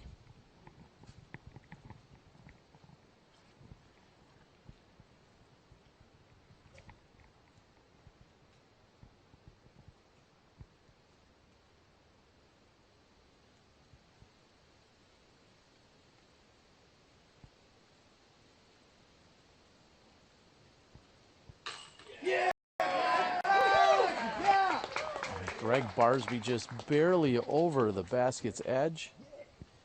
He's able to make that putt for 3. This will be David Wiggins for 4.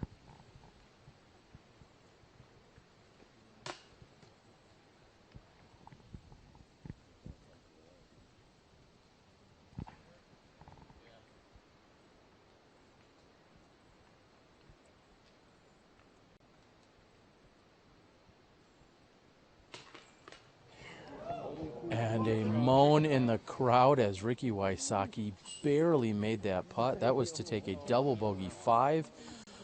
And my heart, I believe, stopped for a moment as that was very intense. Stay tuned. We're through 9 holes here at the 2015 final round coverage of the Maple Hill Open.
We choose to go to the moon.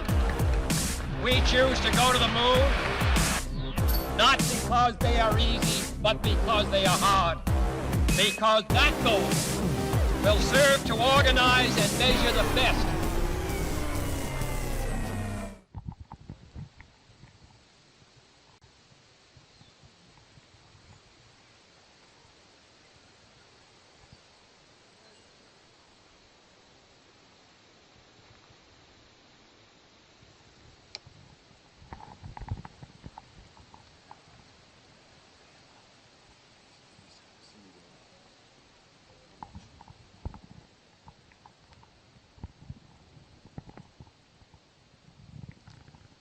We're seeing Gregg Barsby's forehand with his Banshee come in. A nearly perfect location for the forehand tee shot.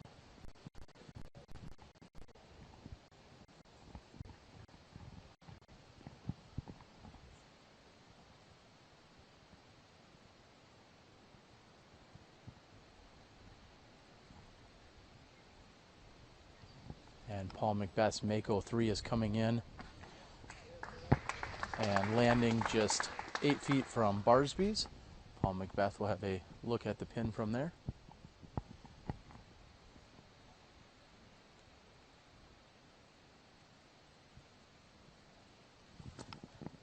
And Ricky throwing his Felon with a forehand also comes in nicely. He's approximately 15 feet behind the other two players. And this is David Wiggins throwing his CEAVR. As we're watching the gallery get intense and go up the fairway to take in the action from a different vantage point, I'd like to send a congratulatory send out to Simon Lizotte, who won the German championship. UC Maresma had just made mention of it on Twitter. So congratulations to Simon Lizotte for winning the German championship.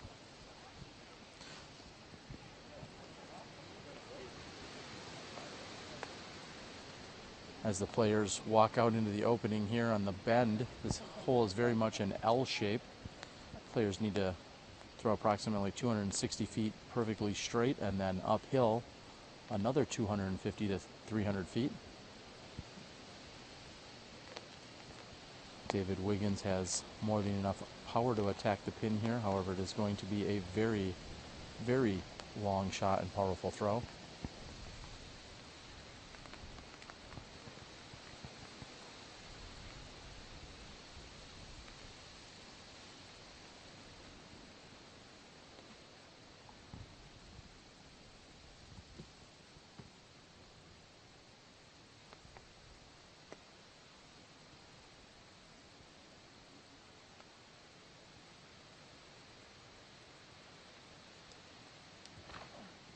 And David Wiggins giving it everything he's got, coming right in.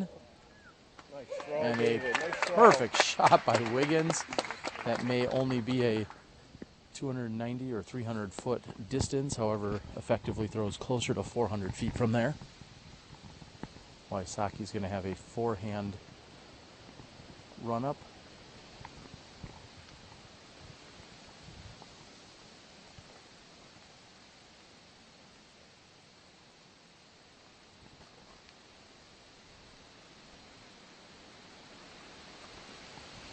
A great standstill shot by Ricky Wysocki.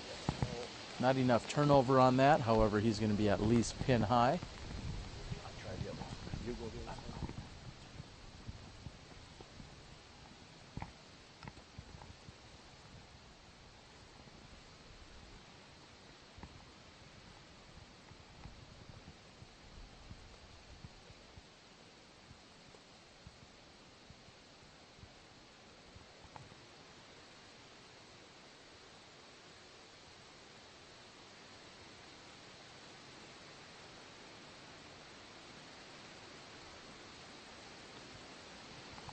And McBeth threw it low right out of his hand. However, it continued to hover above the ground.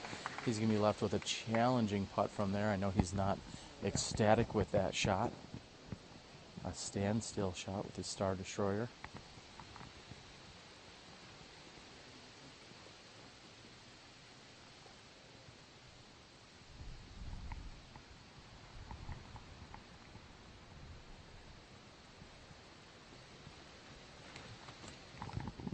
And Gregg Barsby with a great run up, looking for a little bit of hyzer finish on his star boss. He's going to be left with a putt from birdie 3 from there.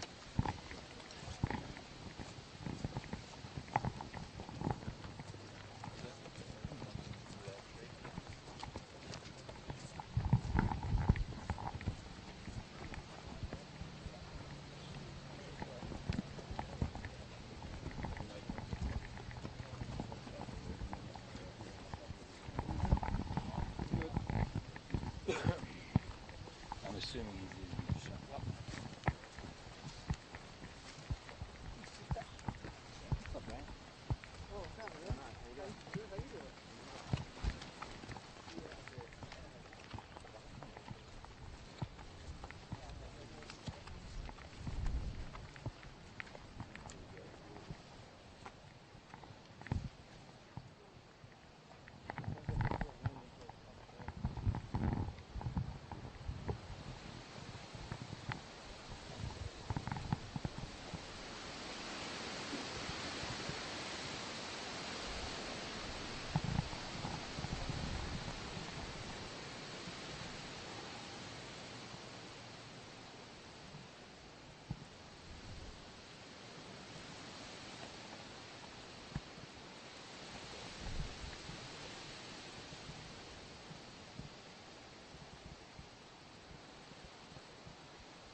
And Wysocki catches the backside tree after missing that putt. Had he not caught that tree, it would have cost him an additional stroke, as he would have carried halfway down the hill.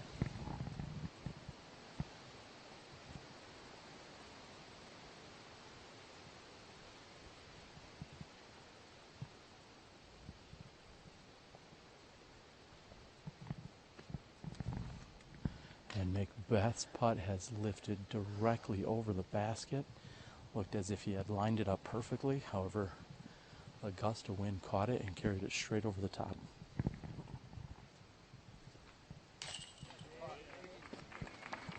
And after having the shortest drive, Wiggins is able to get up and down and still card the birdie 3.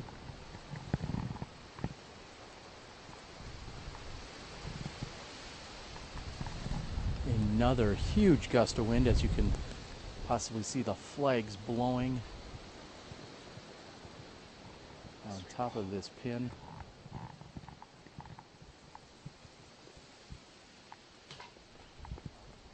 And McBeth has missed his comeback putt as he continues to struggle here.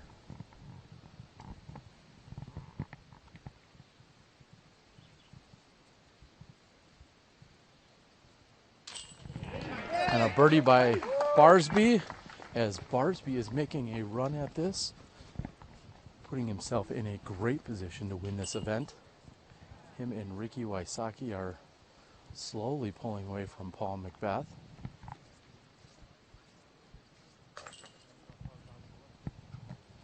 And McBeth goes from birdie opportunity to carding the bogey 5. We're up here at the just past the halfway point. Our signal is less than stellar out here on holes number 11 and 12. We're going to get the drives or the tee shots here on hole number 11. However, after that, we will stand down for a few moments, catch up with a few words from our sponsors, as well as give you some other interviews. So in just a moment here, we're going to bring you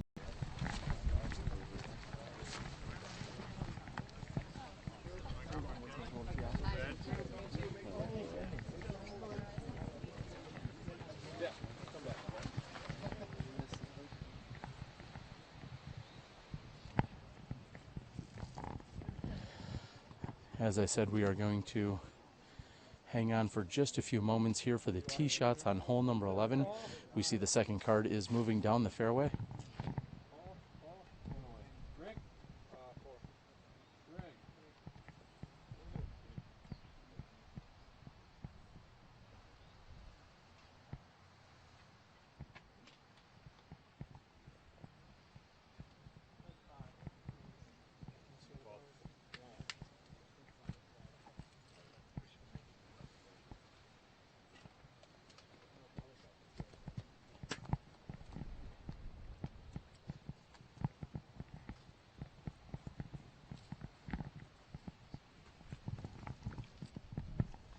As you can see, a sizable gallery out here.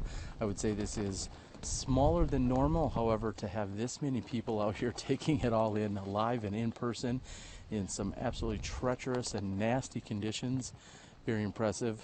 And speaking of the die-hard viewership and fanship that we have out here at the Maple Hill Open, normally there's been a tent set up here throughout the week. However, they took that down in fear of the increased winds that we've seen today. This whole sponsor in Legacy Discs. And unfortunately, even the banner flags have caught the best, or the worst, I should say, of today. The best of the winds and the worst of the conditions.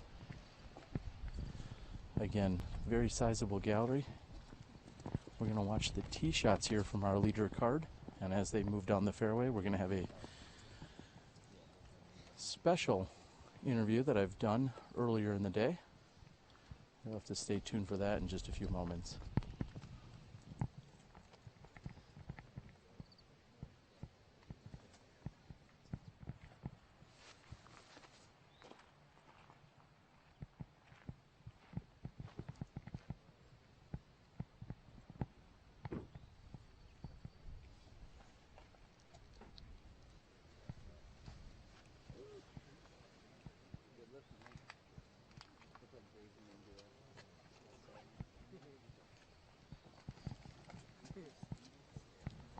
And as again we take a look at the gallery, I will bring up the live scoring just to clarify exactly where the players are at.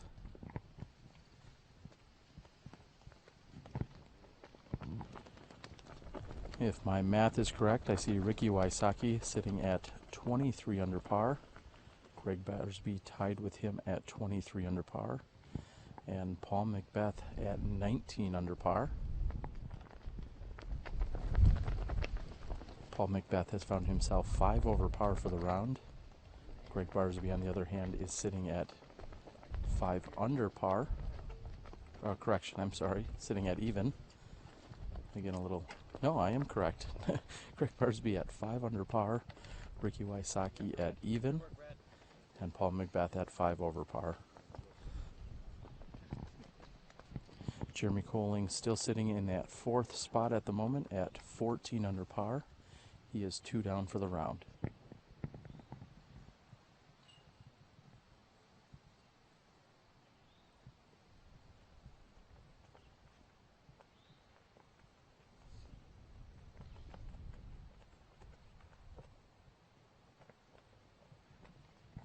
It'll be just a moment here before we see our leader card tee off.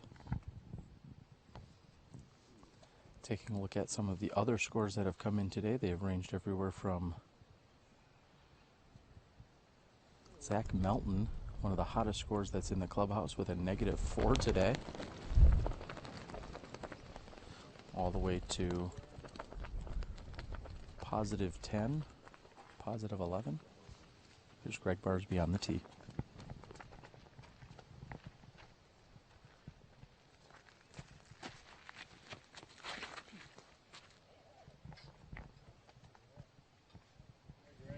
And Gregg Barsby setting himself up very nicely here off the tee. It seems as if the weather has caught up with myself as well. This hole measuring in at 780 feet, par 4.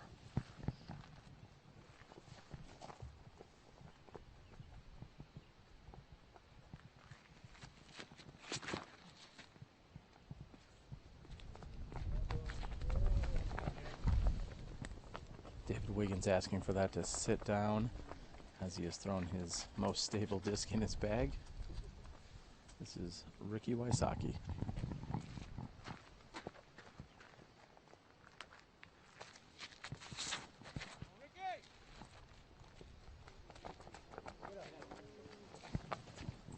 We've seen 3 drives by 3 green drivers, and McBeth will make it a 4th.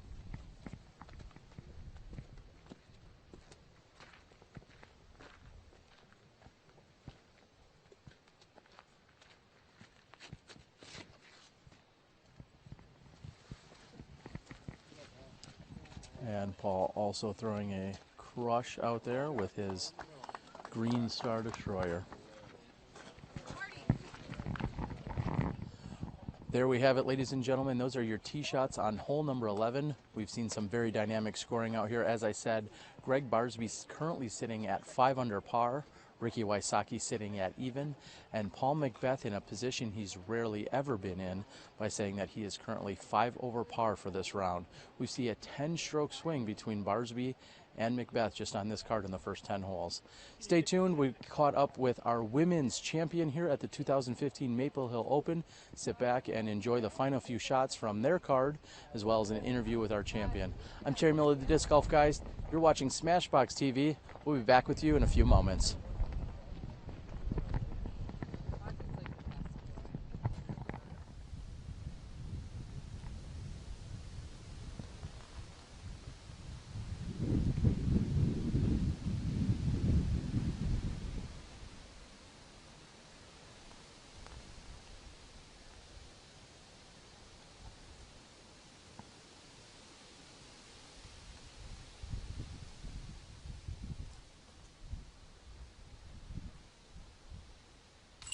How much you paying?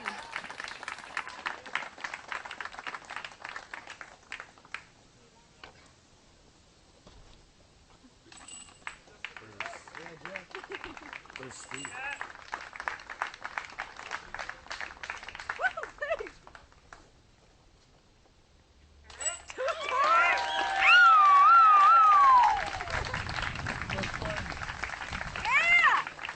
Well, there you have it, ladies and gentlemen. We caught up with them just as they were coming in off this rain. Paige is going to go ahead and do the scoring, get the official word in there in the scoring booth, and then we're going to catch up with her in a few minutes. Congratulations to Paige Pierce. Stay tuned. I've caught up with our now two-time Maple Hill Open champion in Paige Pierce. Paige, talk a little bit about the battle out here during this fourth round.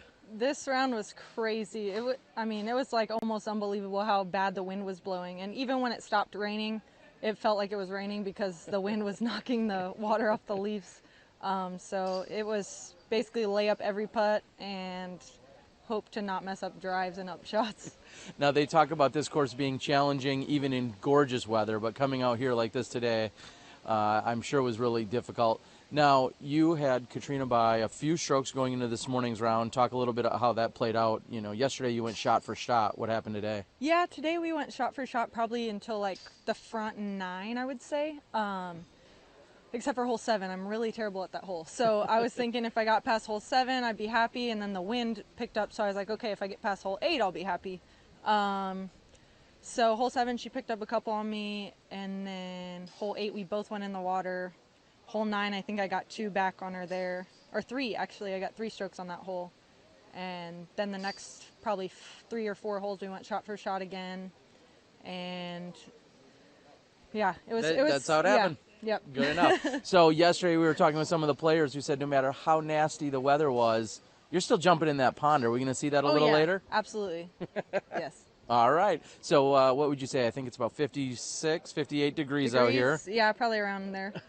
High winds, rain. Are you going to sit back and watch this entire Smashbox broadcast on a phone or tablet, or are you going to come out here and watch it live? I didn't bring my phone during that round, so it has 100%. So I'll probably watch it on my phone. Or is that TV up this year? I think they may have taken it down because it was raining out. But yeah. All right, well, we want to wish you congratulations. They're watching this sometime during the round, actually. This is pre-recorded, but we wanted to congratulate here on the 18th green, and we'll see you a little later when you're jumping in that pond. Thank you.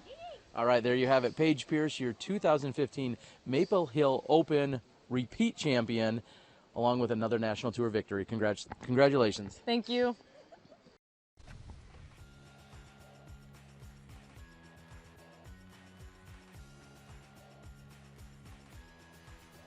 Going into round 3, Paul McBeth had a 2-stroke lead over Ricky Wysocki and 5 strokes over Gregg Barsby.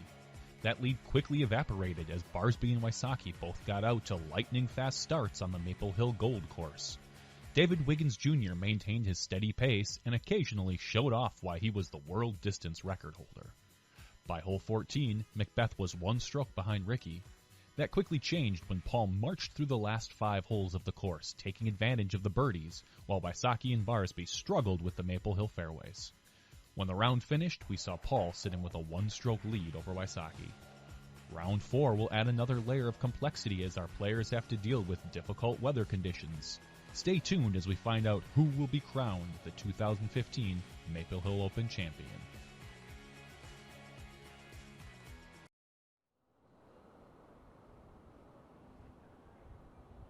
Is the gauge. With its reliable straight flight and its excessive amount of glide, the gauge is perfect for players of all skill levels.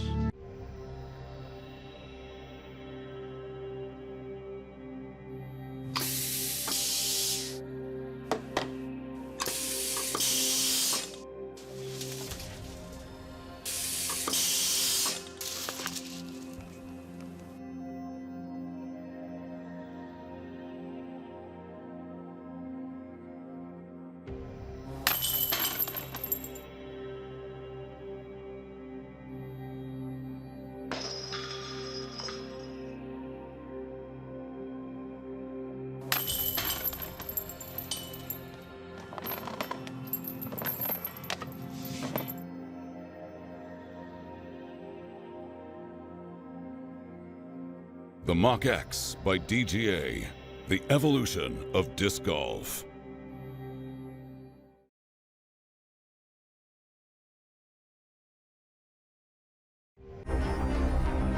That's one small step for man, one giant leap for mankind.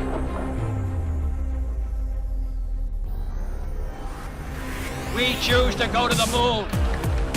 We choose to go to the moon, not because they are easy, but because they are hard. Because that goal will serve to organize and measure the best. Disc golf is in the air.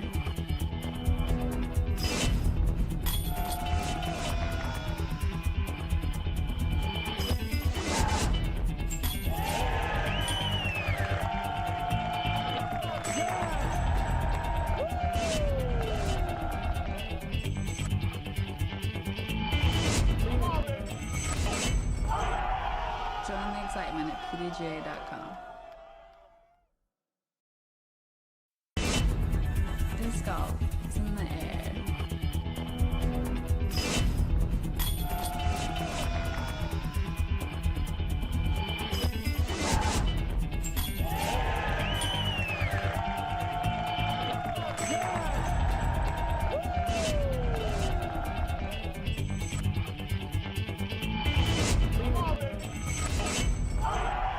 Join the excitement at pdga.com.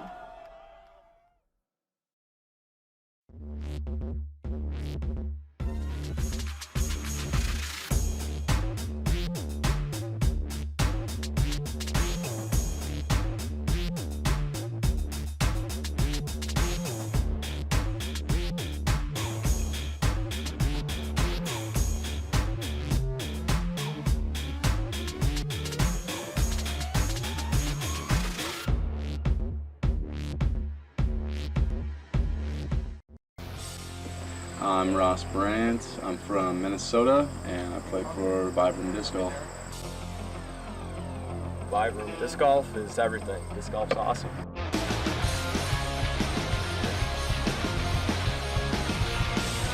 The discs are fantastic. They're the best driving putters I've ever used. The rubber's great. It lasts forever. They're really good putting putters. It's very consistent.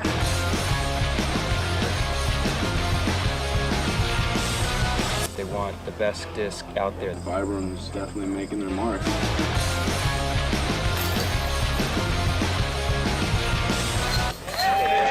We're here, we're living in this wonderful moment, and we're looking forward.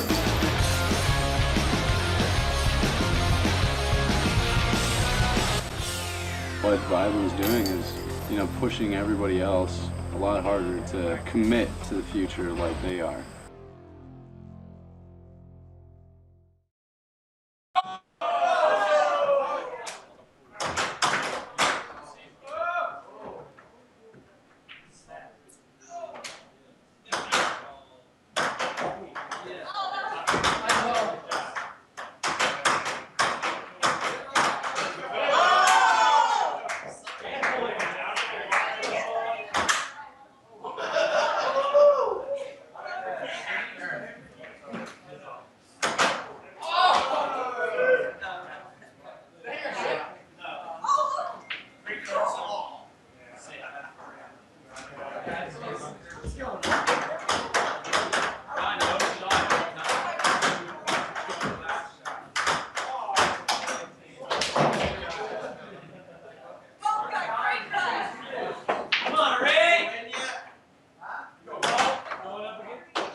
stable one there.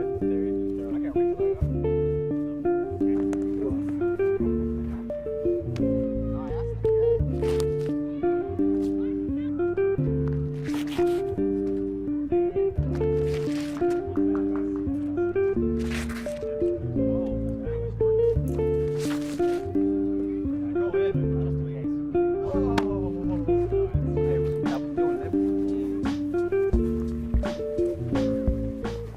What is like the thing that tells you the disc is done? When are you like, now this is ready? When he puts it in his bag. says that? When he puts it in his bag, it's ready. So we have to kind of throw it, test the different runs, and go with what's flying the best, most consistent. We can go up and down with different weights to change the flights and do different stuff as we're testing them. You know, different colors matter also. So.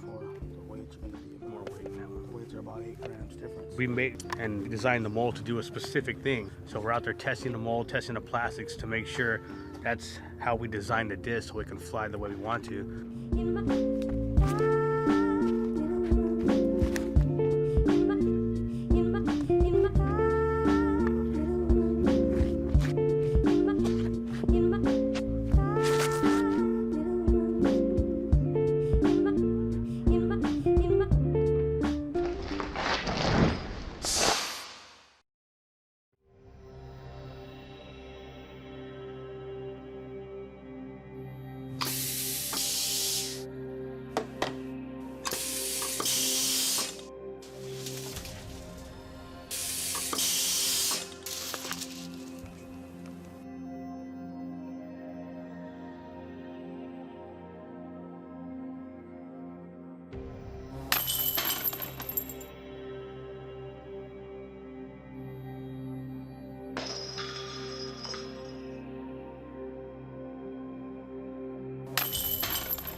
The Mach X by DGA, the evolution of disc golf.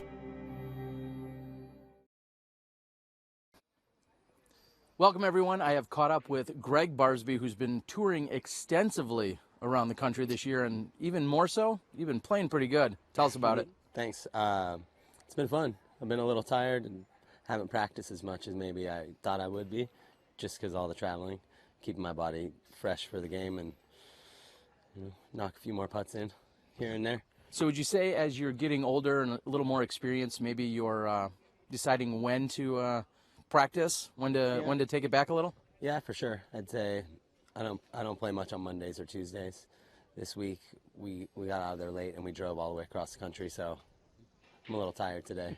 Decided to take it off and just go putt on the greens and go look at any of the changes on the course. Just mostly mental stuff more than like the physical ability of playing the game. I feel like I'm in pretty good control of the disc, so just go out and check out the course. Now, speaking of discs, recently it was announced that you are sponsored by Innova. Tell us a little bit about how that happened. Well, they kept calling me. So it's cool. It's nice to get that phone call. And I'm excited to just finish out the rest of the season. I've just been focused on playing golf, and I'll go to work at the end of the year and start to figure all that out. So. What are some of the other plans that where some of the players will see you and where you'll be competing the rest of the year? I'm going to go to Sweden next week and then Finland, and then I'll be back at the Worlds.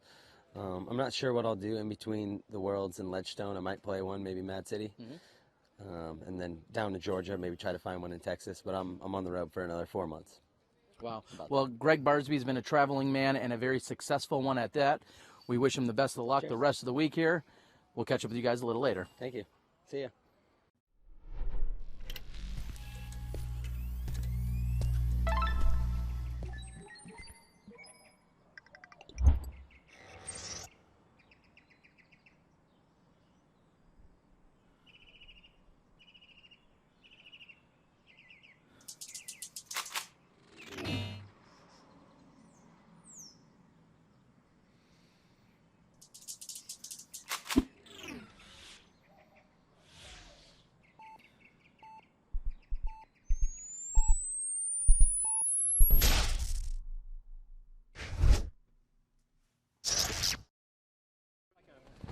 Too much of an advantage.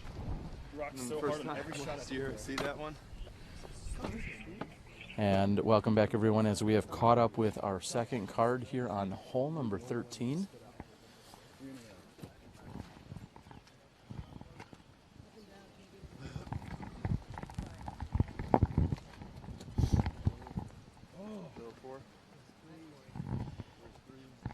I see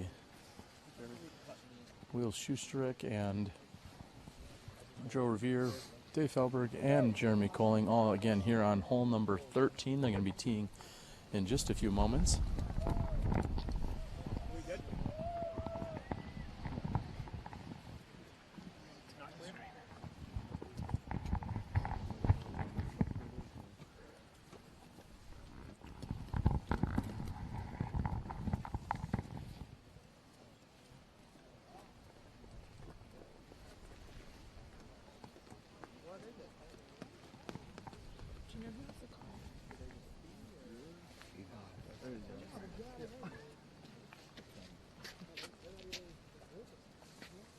Yeah, they just wave. Wait, but there's like 7 people wandering around. Just hit them.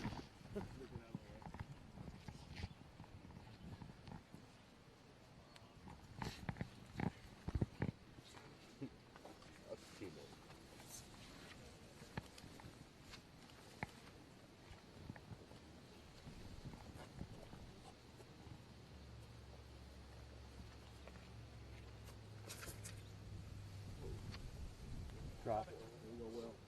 Quit lifting. And Schusterich's shot is high and hits the trees. Seems to be surprised by that after there was a number of wind bounces taking it both up and down.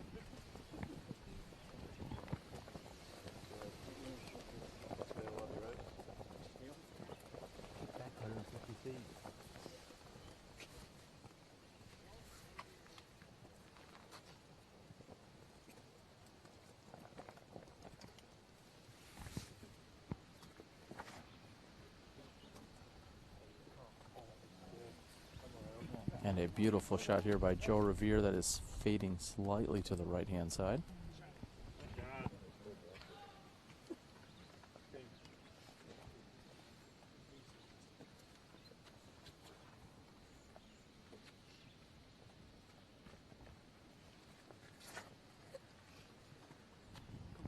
Felberg's shot is carrying right, however, that is before the gap, so he's caught up on the right-hand side in the trees.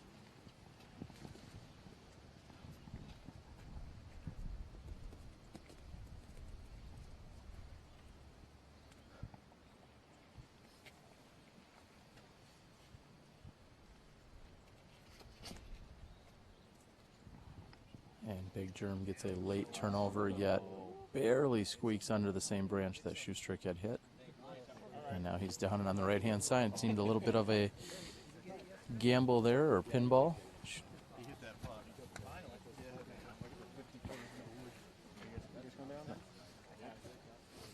Thanks, sir.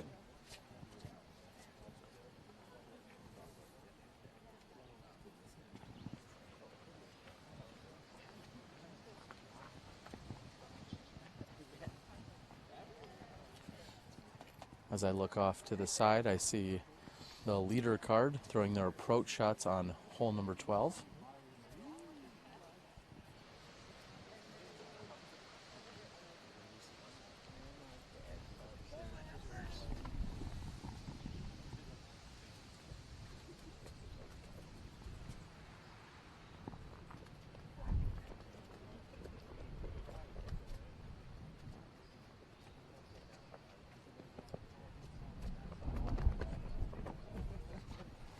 As we stand up on top of the hill, also known as the Cutler Place,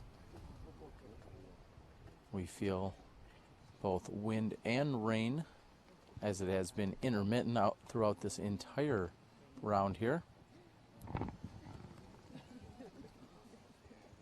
The players this morning were less fortunate than this afternoon's competitors, as the rain was coming down much more consistently.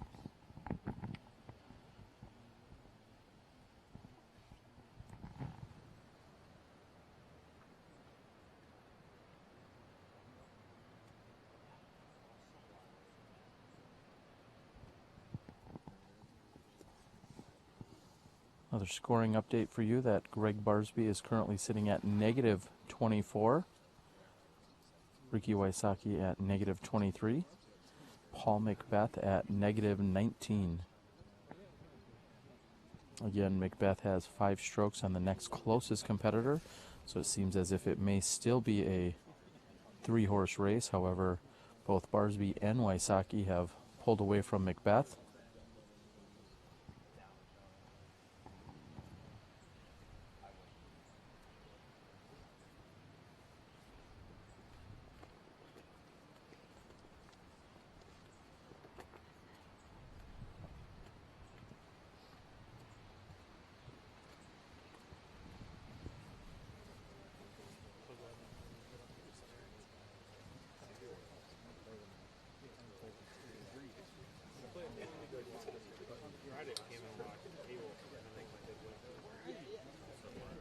I believe there is possibly a pizza delivery that is coming up the hillside.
I've been notified by one of our field reporters that David Wiggins has possibly a 60-footer for the Eagle 2 on hole number 12 from up on top of the hill. I'm sure if I hear a loud roar, we'll know if he's converted on it or not. I have not heard said roar, so I'm guessing he did not. The other 3 competitors all had putts for 3. And again, we'll find out the exact details in just a few moments as they are making their way up the hill right now.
Hey. Rick. We're here at Maple Hill, hole 13, standing on the tee pad. It's 405 feet. It's a par 3. It's a downhill shot to a very well-guarded green. You're going to see a lot of the righty players throw hyzer flips or with the mid-range, maybe a putter, or they're going to go with a slightly overstable to straight mid-range. Try to come in just on the right side of that large tree on the left, holding that anhyzer. This is our first opportunity for a birdie 2 in wow, a few holes. So this is one that you really want to get, or not.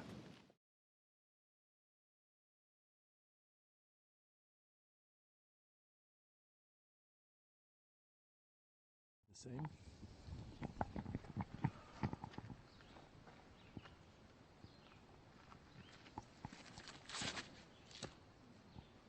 Come on with it. There you go, Greg. There you go, Greg. Get in the hole. And Barsby's drive actually went deep after turning over from right to left and carrying. It actually went deep of the pin here on 13.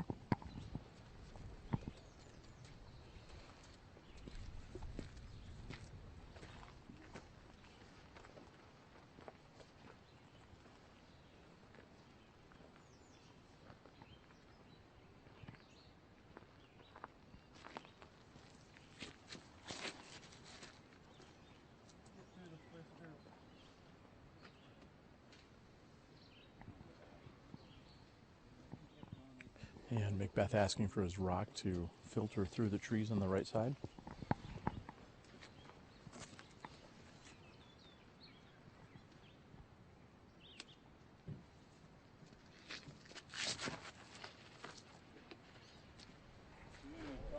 Go, baby. Great shot by David Wiggins with his rock.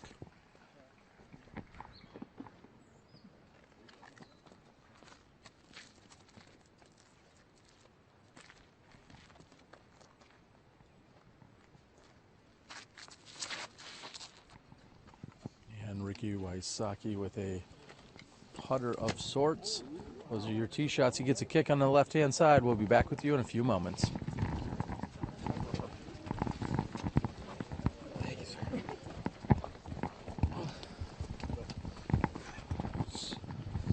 You all right, sir?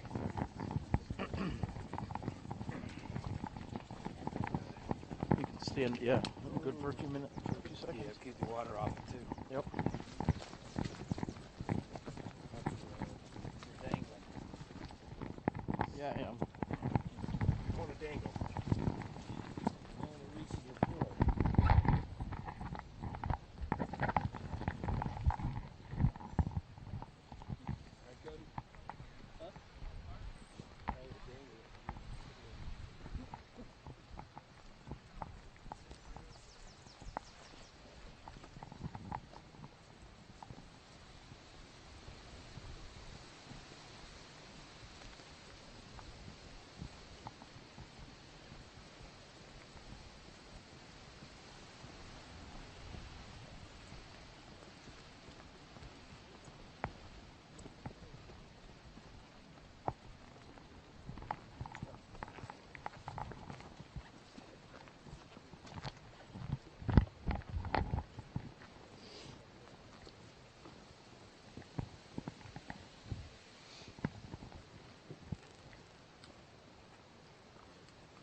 And McBeth is off on the right-hand side. He's heading in toward the pin and does not make it onto the flat portion of the green. He's going to be left with approximately 20 feet for his par. Wysocki approximately 45, maybe 50 feet at most.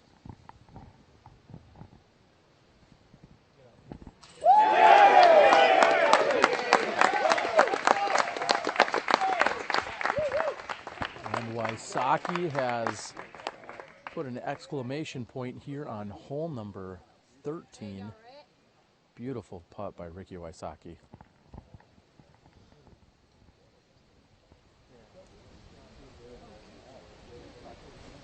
Gregg Barsby shot, although it was coming in beautifully, coming in straight at the pin, looks like it may have carried all the way past He's going to be left with a very difficult and obstructed view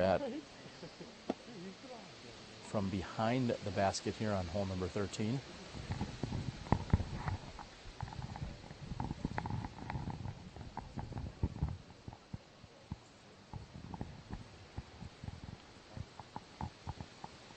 And Barsby so far off in the distance, we in fact can't even see exactly where he is.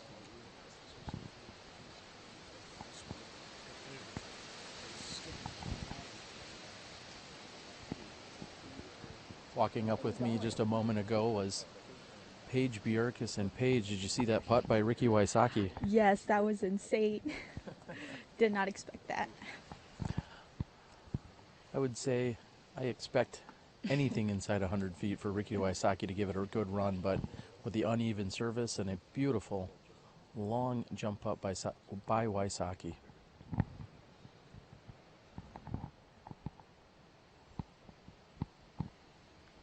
Paige, your weekend is complete. How did you fare here on hole number 13 throughout the weekend? I did really well. I 3'd it every round except one yesterday, I think. But I played really well. Just went down the middle every single time. So, yeah, I think I gained a few strokes on the field on this hole. Well, there you go. We see Barsby's putt come up and over the basket.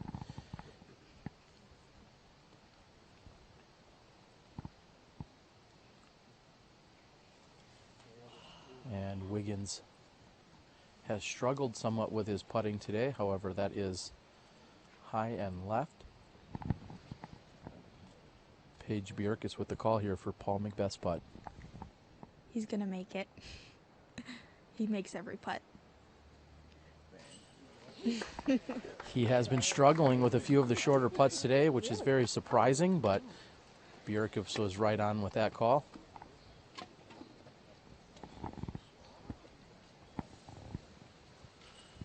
David Wiggins puts in. We see 3 pars and a huge birdie by Ricky Wysocki on hole number 13. We're off to one of the most beautiful holes in all of disc golf, the elevated tee from hole 14.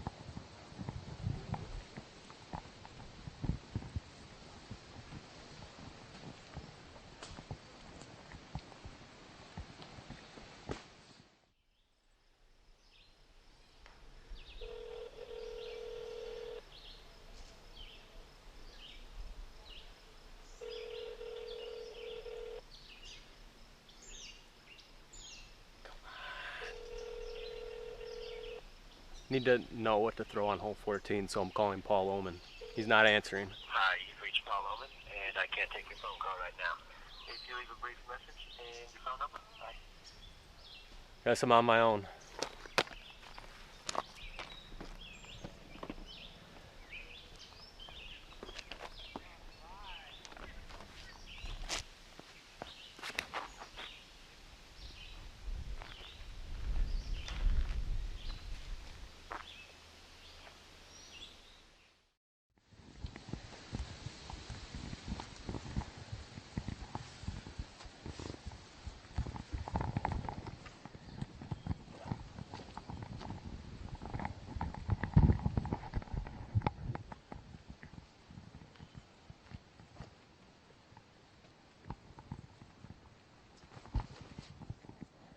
Ricky Wysocki on the tee here on hole 14.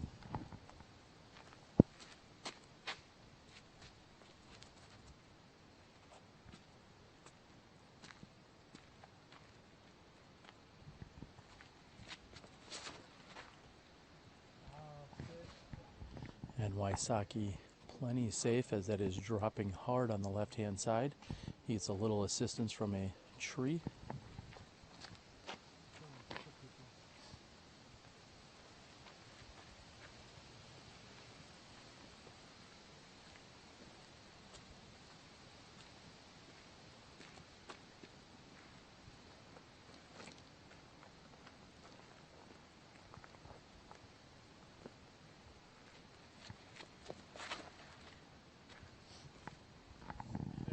And Gregg Barsby, who's currently in the lead, is watching his star boss.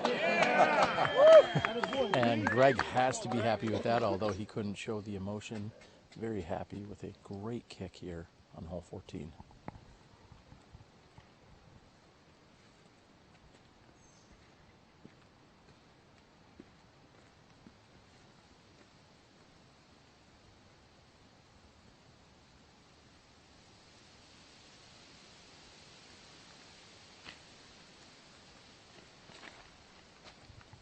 And Paul McBeth throwing his Thunderbird. He's getting an air lift. He's looking for it to push down. That's coming in just past the pin.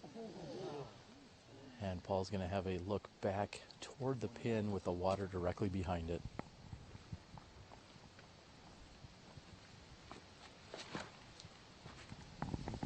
And David Wiggins throws a very overstable star Excalibur. He's safe and on the left-hand side.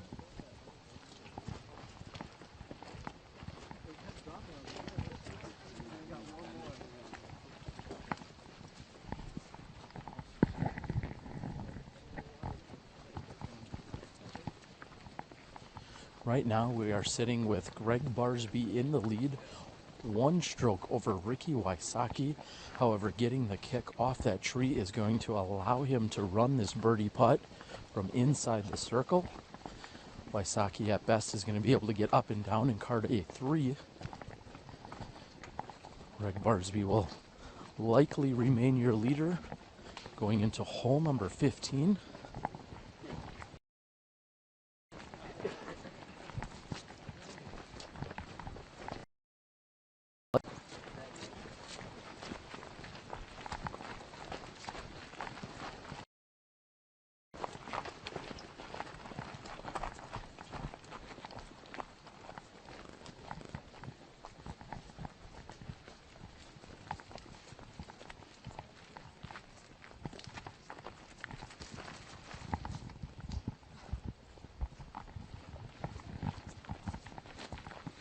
I feel as if we've been relatively fortunate here and avoided any torrential downpours thus far today. I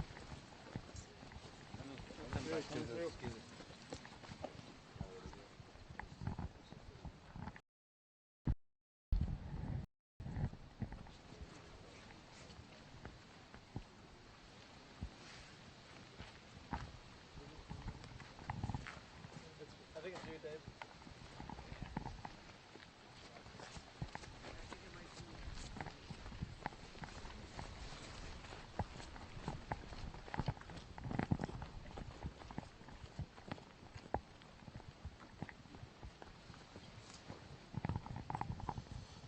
Our players are getting in position, as are our camera crew. David Wiggins has a layup.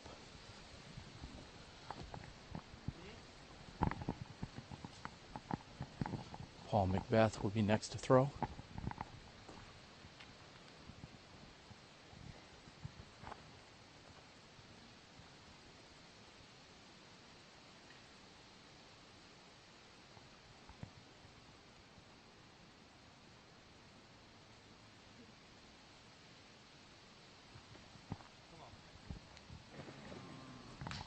And Paul McBeth has possibly just relinquished any chance of becoming your Maple Hill Open champion here this year. He knew he needed to run that putt. He knew he also has a sizable gap on the 4th place competitor, which appears to be Will Schustrick at the moment. And now it is officially a 2-horse race between Ricky Wysocki and Gregg Barsby.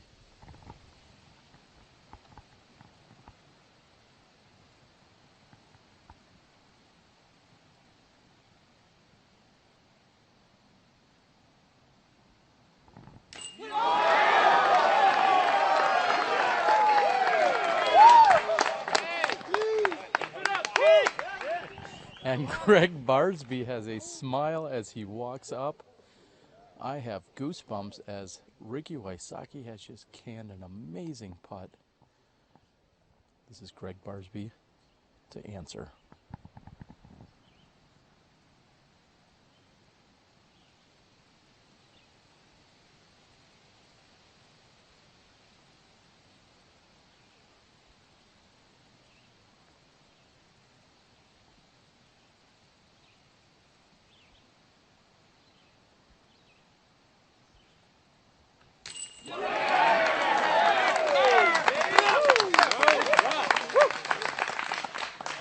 Gregg Barsby answers here on hole 14. Paul McBeth even has a smile on his face. McBeth knows that he is out of it, and he has no problem with that. He is watching great golf. As I said, McBeth knew he was running out of holes against these top-level competitors, and he had no choice but to run at that putt. Some may second-guess or question as to why in the world he would do that, but really there is no doubt as to why he needed to go after that putt. Paul McBeth knows he is finishing in third place, but both him and David Wiggins, huge smiles on their face as they know they're watching some great golf by their other two card mates. David, what'd you think of that putt back there? That was sick. Which one? The 70-foot death putt straight to the water. Both of them really, though. I mean, super clutch. As David Wiggins tells you, he knows that there is some amazing golf going on. Right now, all he and Paul McBeth can do is sit back and watch it unfold between Wysocki and Barsby. We have just 3 holes to play after hole 15. All very birdieable holes by these top competitors, including the slightly altered 15.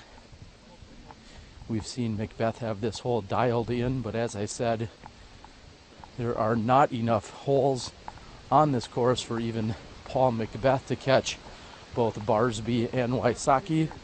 Wysocki has been right there year after year, coming all the way down to the final hole last year against Jeremy Colling, and I expect nothing different today.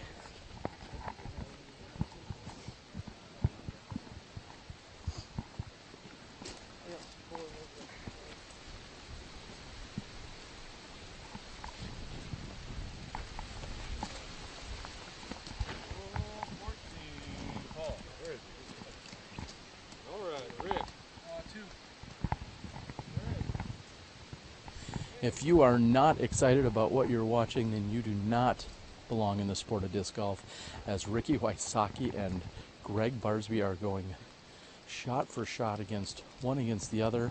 2 amazing putts, with Wysocki hitting more than a 70-foot death putt with water directly behind him. These guys are good.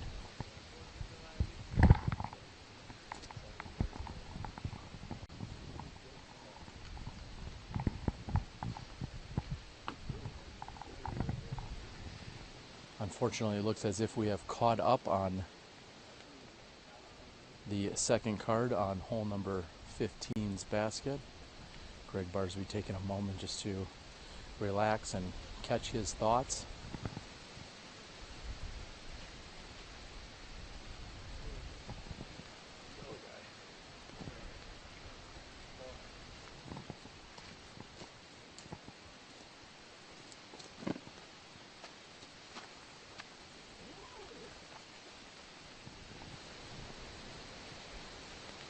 Ricky Wysocki throwing a claymore.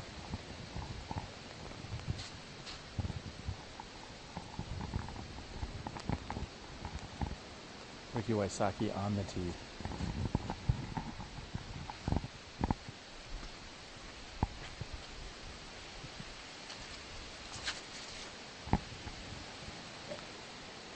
And Wysocki's claymore mid-range just slightly rolls over to the right and hits a tree.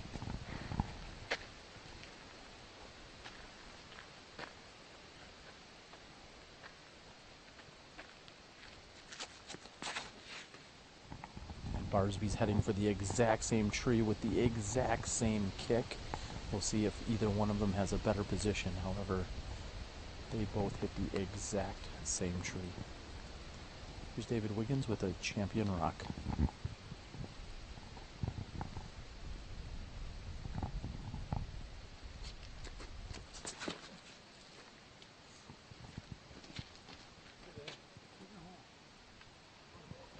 And David Wiggins with a beautiful shot. Paul McBeth up last to tee with a rock. Pro 3.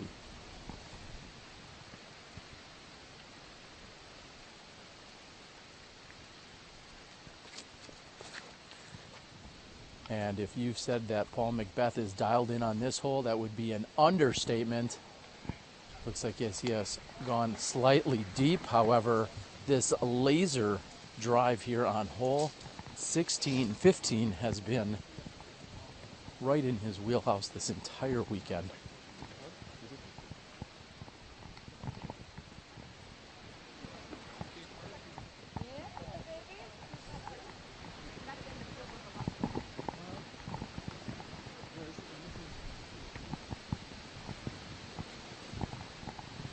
I've caught up with Dana Vici as we did yesterday about this time. In just a few moments, we'll get some insights and information out of Dana.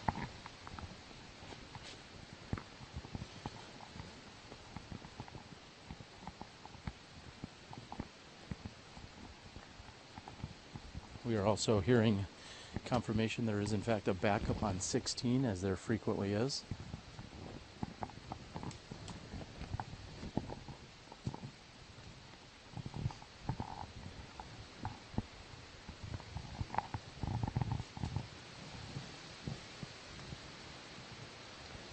Forehand approach here by Ricky Wysocki. We'll see if we can get in position and show you exactly what Gregg Barsby is also looking at.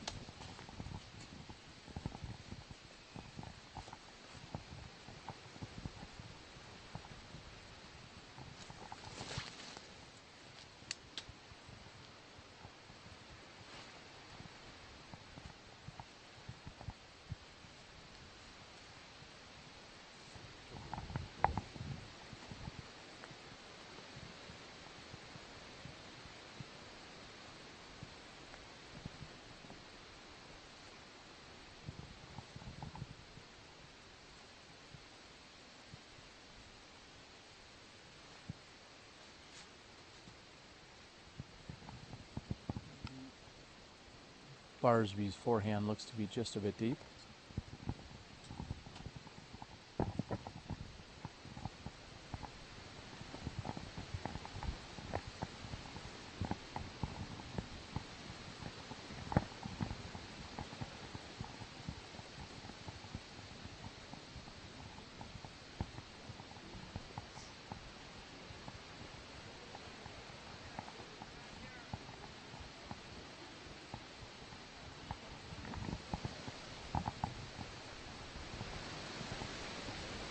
We have also been made aware of a slight audio to video signal lapse or lag. We apologize about that. We would like to try and adjust for it. However, we are also concerned that we may lose everything that is going on. So in the meantime, we're going to hold steady with what we have.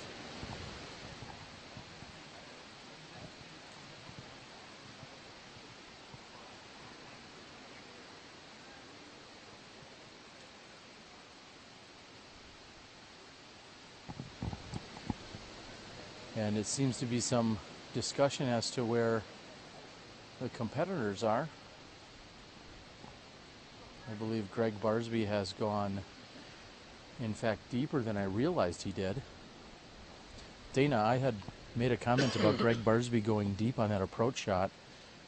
It looks like he's actually in a world of trouble back there. Yeah, if this goes in, it would be a miracle. He's just searching for a line right now. Kind of a bad break. It looked like he threw a good up shot and was going to be 25-30 deep, but this is 45-50 in some relatively thick shoal. We might have a little Anheuser putt here. He's lining it up. We've seen some amazing heroics from these two competitors throughout this entire round. Gregg Barsby has been on fire today. However, this approach may have been a bit deep.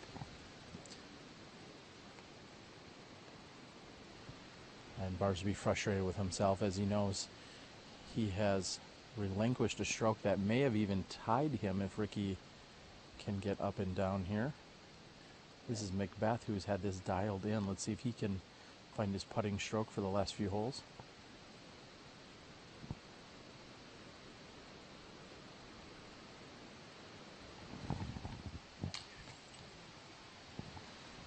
And I gotta say, Dana, I know it's been windy. I know it has been less than ideal, but I feel like I've seen more Paul McBeth putt misses or missed putts than I've seen in all of his other rounds combined. He is just not really in the zone today. No, not very McBeast-like. Oh, that's a great two for David. He's having a rough round from what I saw in the live scoring. Good to see him get on the board here with the deuce. Paul is visibly frustrated.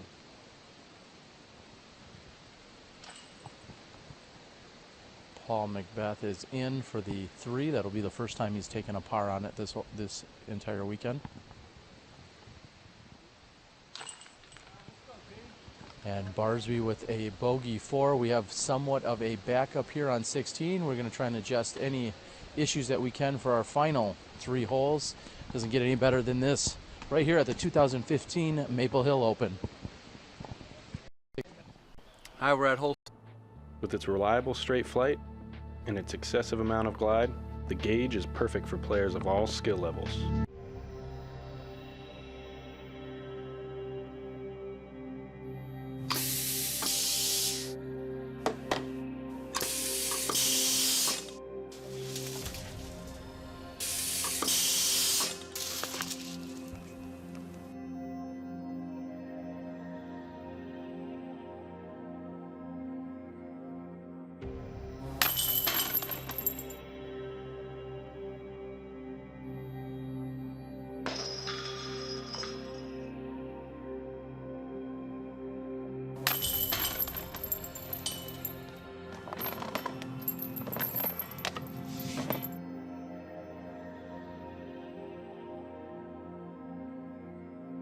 The Mach X by DGA, the evolution of disc golf.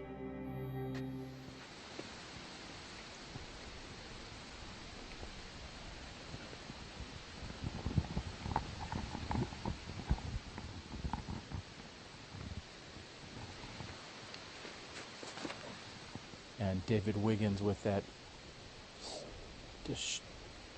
oh wow, a very, very favorable kick in that it came straight down. That was his EcoStar Excalibur.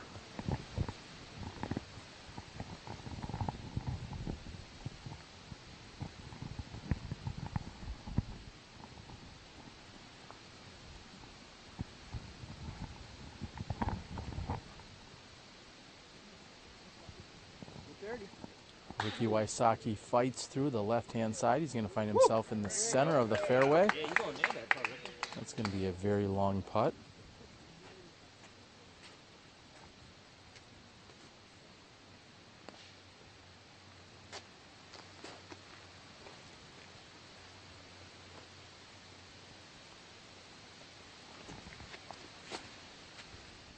Flip it, flip it, flip! And Barsby catches the same tree that we saw David Wiggins hit. He's on the left-hand side.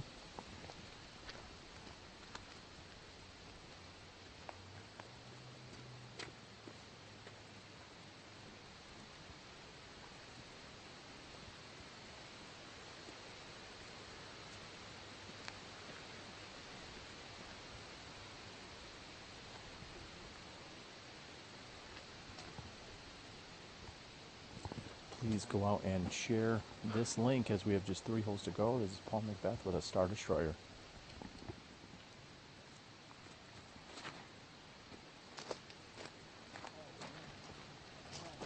And McBeth somewhat surprised by how much that flipped up on him and turned over.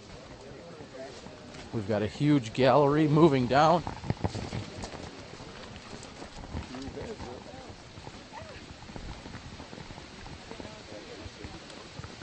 McBeth shot hit off the tree on the right-hand side and then kicked a long way toward the woods on the right as we are running, literally running down the fairway here, staying ahead of the few hundred people in the gallery out here today. We go out and let everyone you know, make them aware of the live stream that is going right here on SmashBoxxTV.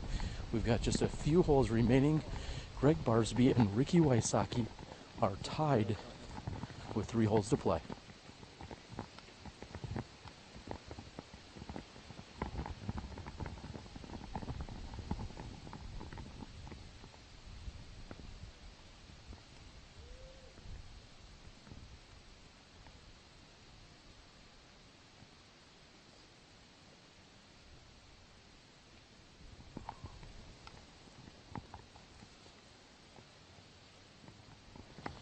If you've enjoyed our coverage this week, we appreciate you tuning in, clicking on the like and the subscribe buttons.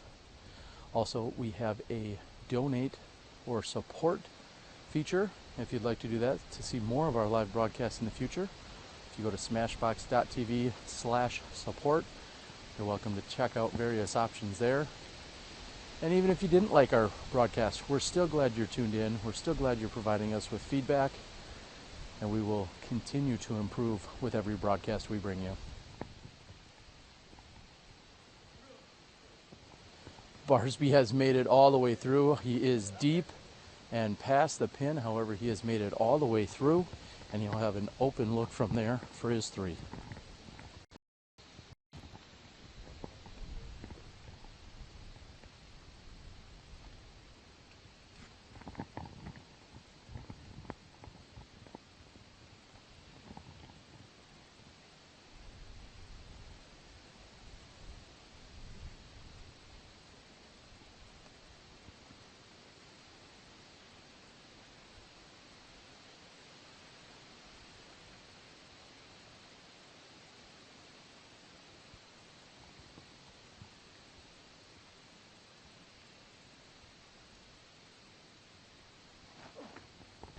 And Wiggins with a standstill, patent pending shot has gone deep of the pin.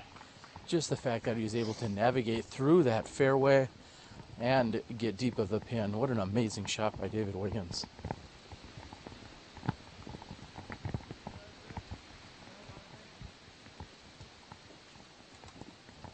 Paul McBeth is going to be here on the right-hand side. We saw it hit the tree and carry wide right. Dana, hashtag disc golf drama. Does it get any better than this? No, this is awesome. I'm glad that you're able to broadcast it live, and I'm here to watch it live. Well, if you want to run up to the clubhouse and take it all in from there, you can.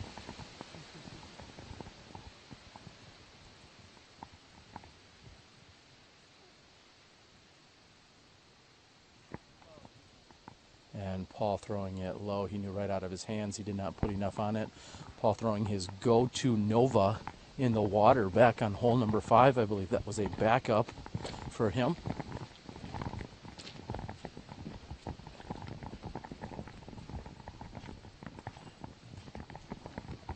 Very treacherous and swampy-like area here down on 16. We saw that earlier in the week with McBeth's tee shot.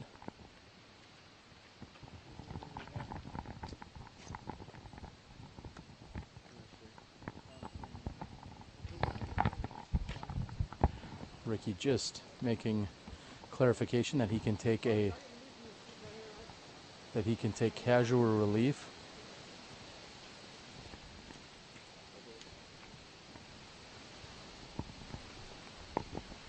This is Ricky Wysocki for a birdie 2.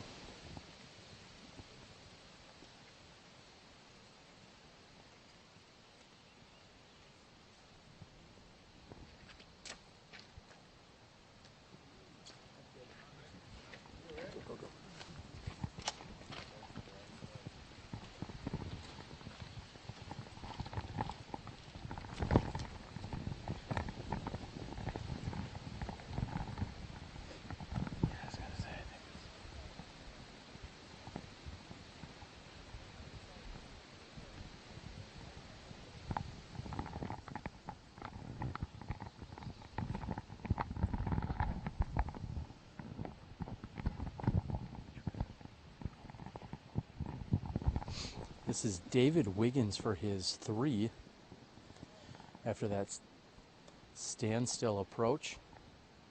Actually, David Wiggins is going to stand down. He sees that Gregg Barsby was ready to go and in the zone.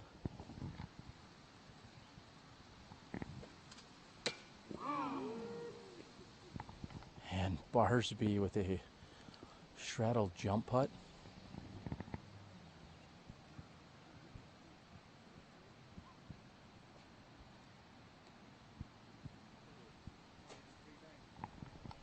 Barsby has now carded back-to-back 4s on 15 and 16.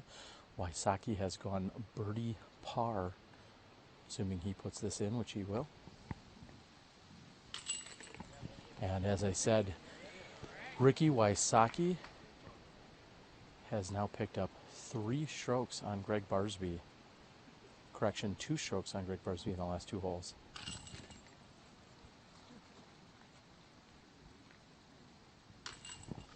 Paul McBeth, who's just going through the routine.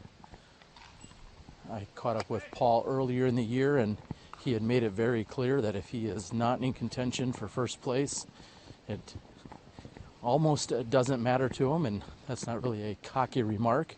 Just was saying that he's always after the first place prize, and hence why we saw him running at that putt on hole 14. We've got a long walk up to the tee on 17. We'll be back in a few moments.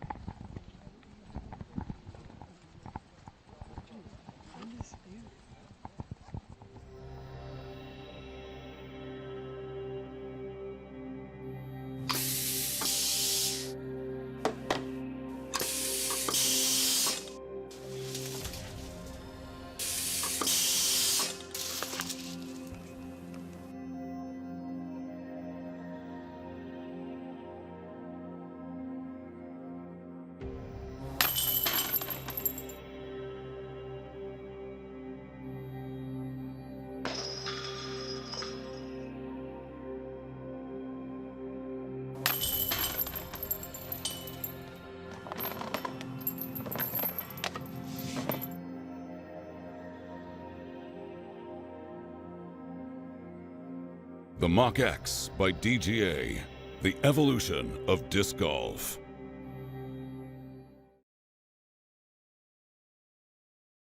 Here at hole 17, standing at the Primo landing spot.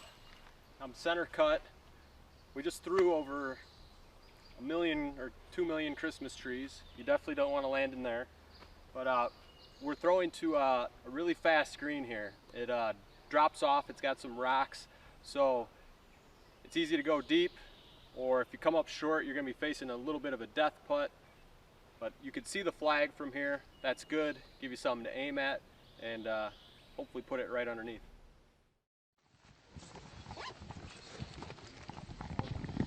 And in just a moment here, while there's a slight backup on hole number 17, I'm going to catch up with Discraft superstar and stud Nate Doss. Nate, we're here on hole number 17. There's a backup. There's some major drama unfolding. Wanted to catch up with you real quickly. One of the greatest ambassadors in our game and ambassador for Discraft. Tell us what's going on. Yeah, not much. It's, I just checked the scores. It's been an intense day.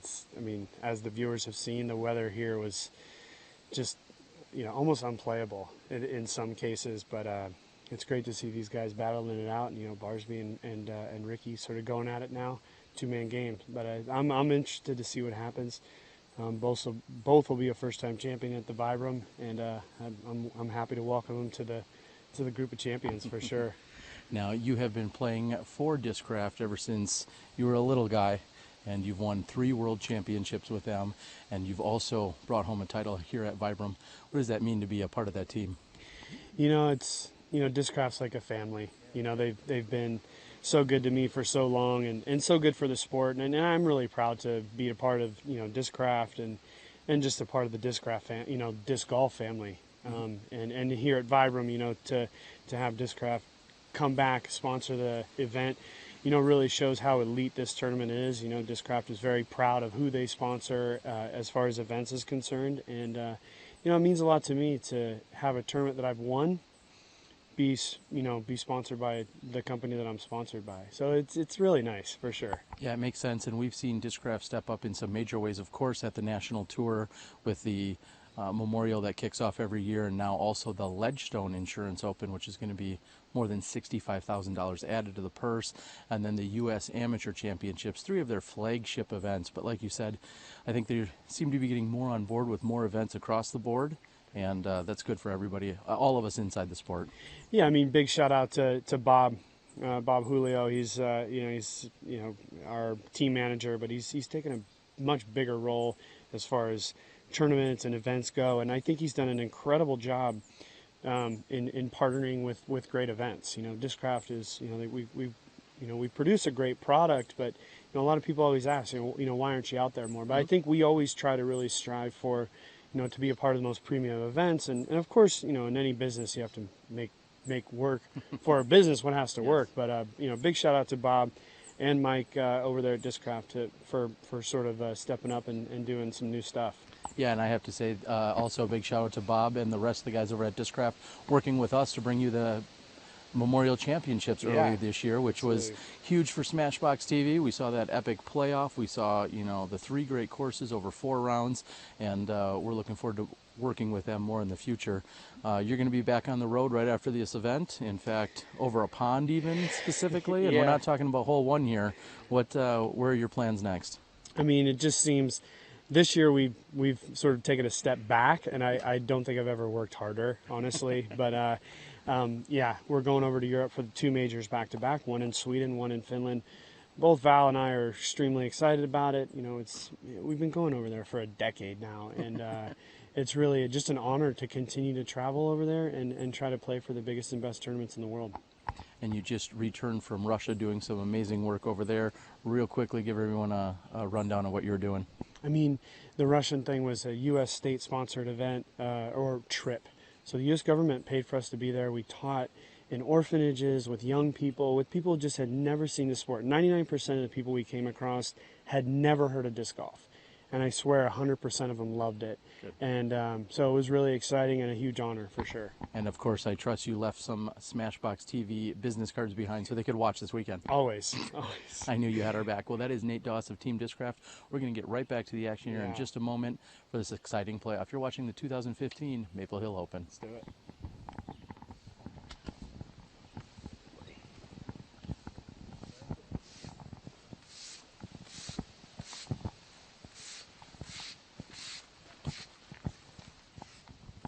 And as Nate had said, this has become an amazing battle coming here down the stretch with just 2 holes to play in regulation.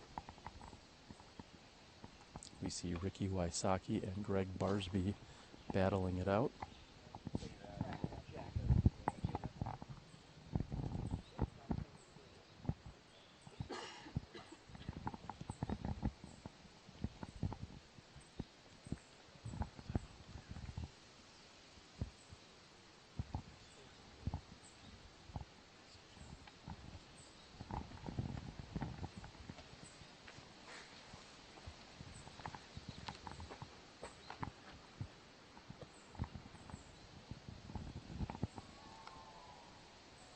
Hearing a loud roar from the gallery.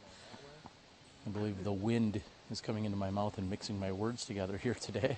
I've had a few struggles, as Nate Doss and others have said. It's been a long weekend in some extreme conditions here, especially today. We've got Ricky Wysocki on the tee throwing his giant.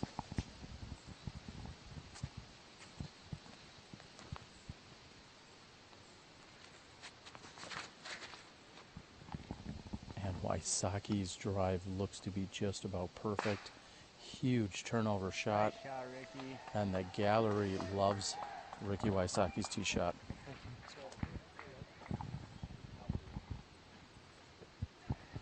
Next to throw, Paul McBeth throwing a Star Destroyer.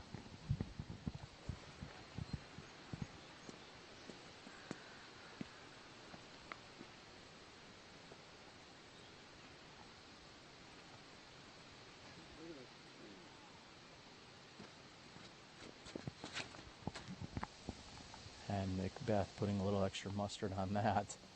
And that seems to be coming in nicely. It may be on the left-hand side of the fairway.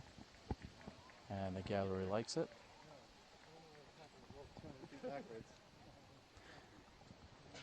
David Wiggins, Excalibur.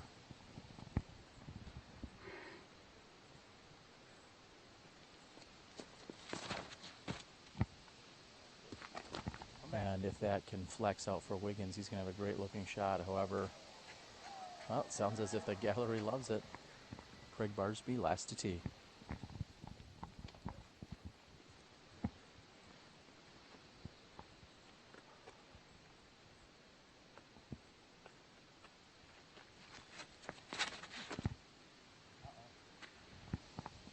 Gregg throwing a Scorpius, which seems to have gotten stable on him near the end of its flight. He's going to have a little extra work to do.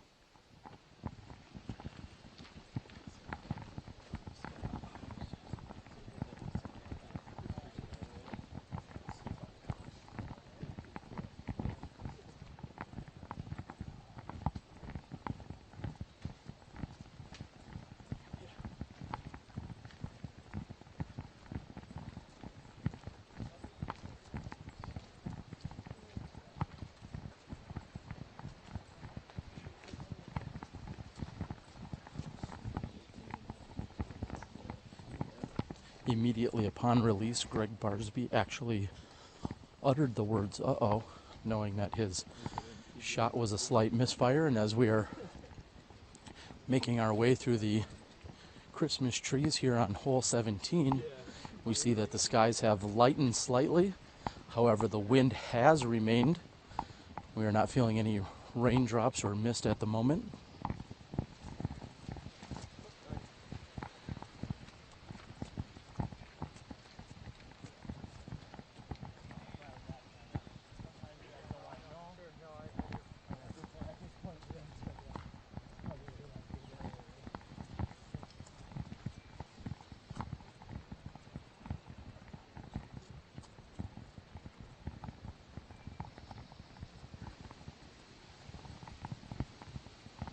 As I walk up to the approach area on 17, I see all three of the other competitors except for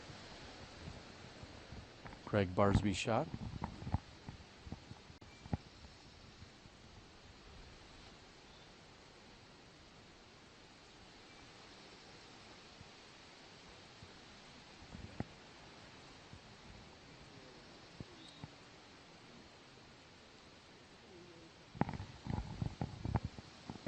I'd like to also welcome all of our recent viewers here.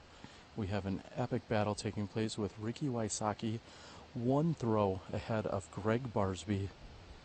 Paul McBeth currently at bay, where he will remain, not finishing better than third place, as he is down 6 strokes to Wysocki here with just 2.5 holes to play.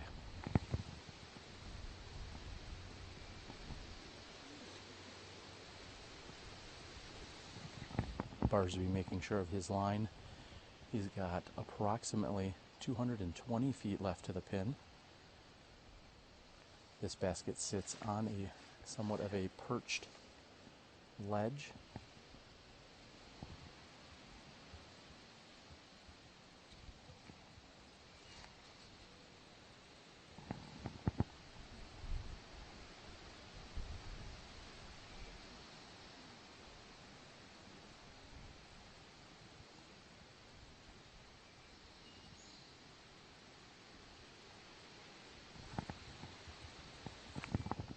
And Barsby's shot's coming in, and that is rolling hard. Barsby may be able to get up and down from there, but at best he is carding a 4. He is going to relinquish at least 1 stroke to Ricky Wysocki if Ricky can get up and down.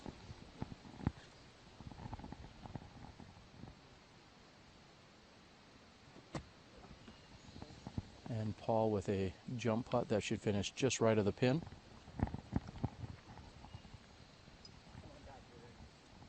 Again, if Ricky Wysocki can get up and down from here, he may gain at least 1 stroke from Gregg Barsby.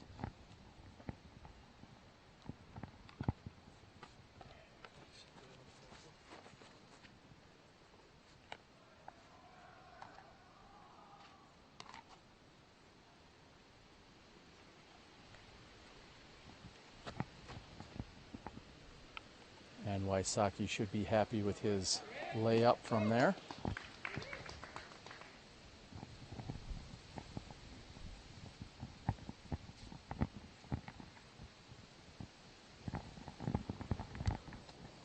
And Barsby has been on a tear. However, it has come to a halt in the last few holes.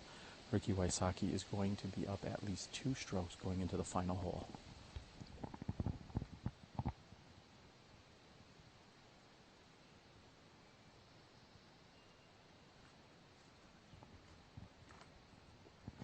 A perfectly placed shot by Gregg Barsby.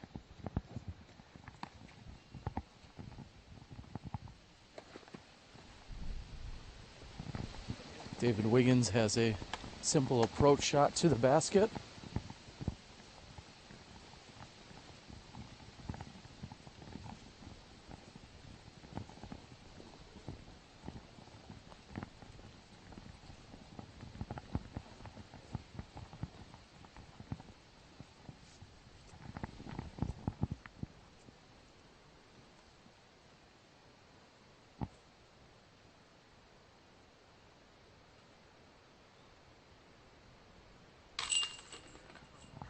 And albeit a bit high, Paul McBeth is still in for the birdie 3. Wysocki should be able to clean this up.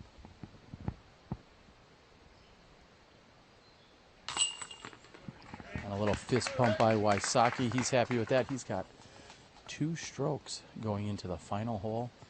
Wysocki has led here before, and he has come up short in the past as he's been stopped by the long OB wall today.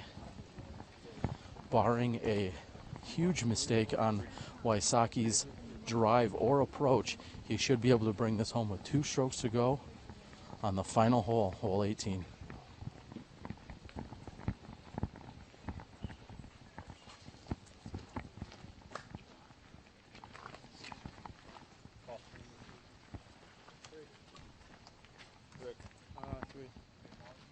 Gregg. They've already got.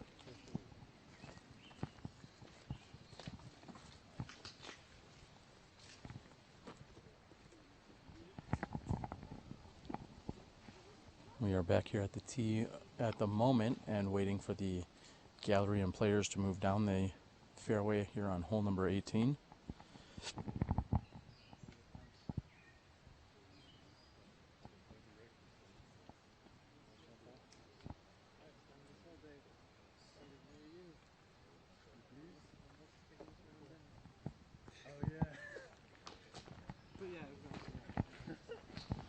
Paul McBeth now sitting at 20 under par.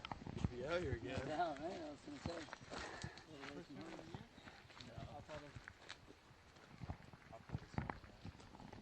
Gregg Barsby currently sits at 24 under par, and Ricky Wysocki at 26 under par.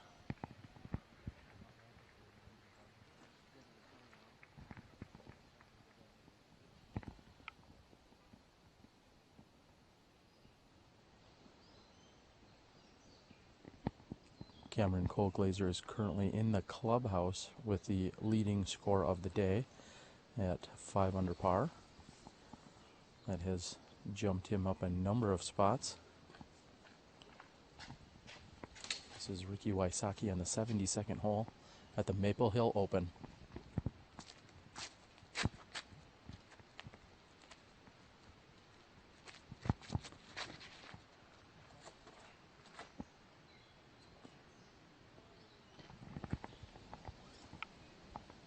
And Wysocki seemingly getting a safe sign, although he's going to be on the right-hand side and tight to the rock wall.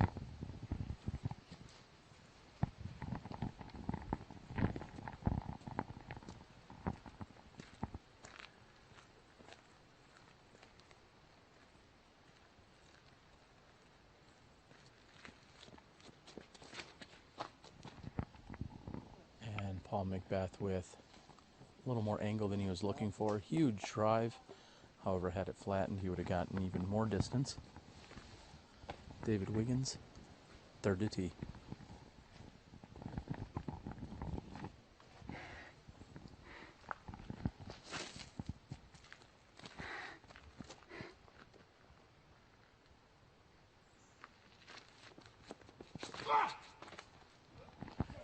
And David Wiggins throwing a monster shot, unfortunately. Oh, it seemed it may have caught a tree and remained in bounds.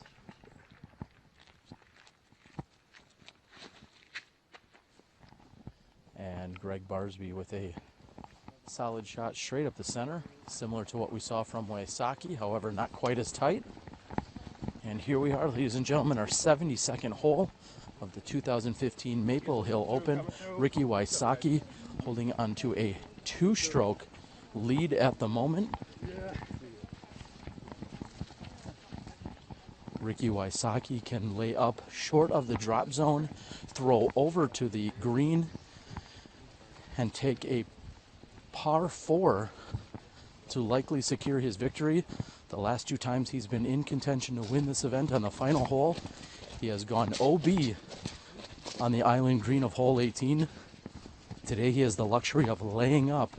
Let's see if he does just that.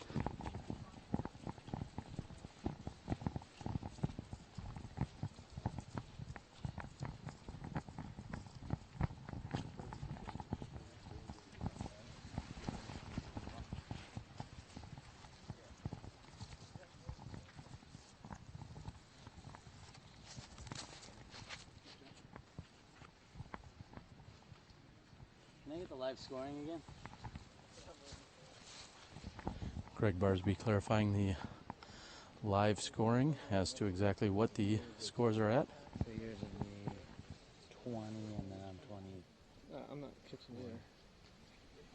There, you're 17. Okay. What's Will at though? They're gonna put his last ones in. What's Will in now? Well, The scores are only through 15. I just You're thinking if I don't want to want go to for it or not. I gotta go for it. Excuse me, Mr. Spotter. I'm going right over your head, right at the basket. There you go. Barsby clarifying to the spotter exactly the route he's going to be taking. We're looking for a forehand shot from Gregg Barsby with his Banshee.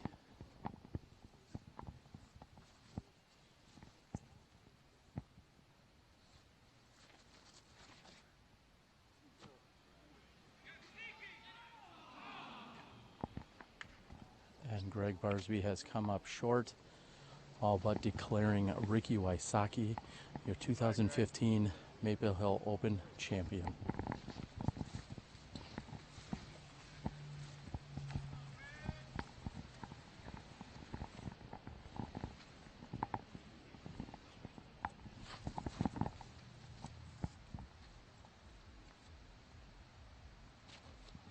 And Ricky with the luxury of being able to just lay up this year.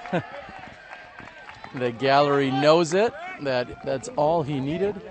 Nice job, bro. Good tournament, man. Good battle. Gregg Barsby giving the congratulatory fist bump to Wysocki. Paul McBeth up to throw next.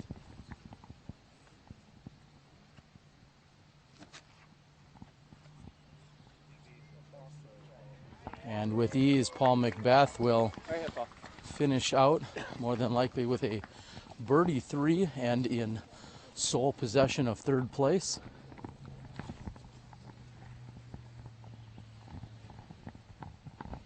Somehow we find David Wiggins had stayed inbounds. He thought after his release that he may have thrown this out of bounds.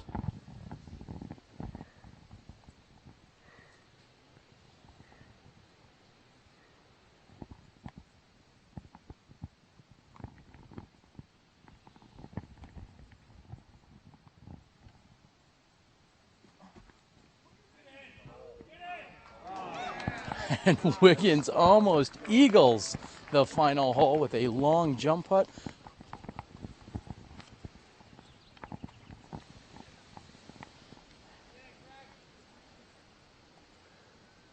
Gregg Barsby with one or two last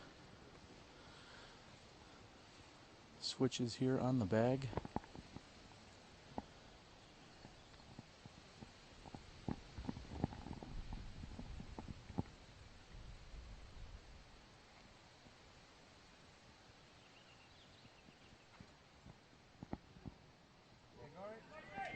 And Barsby with a solid shot.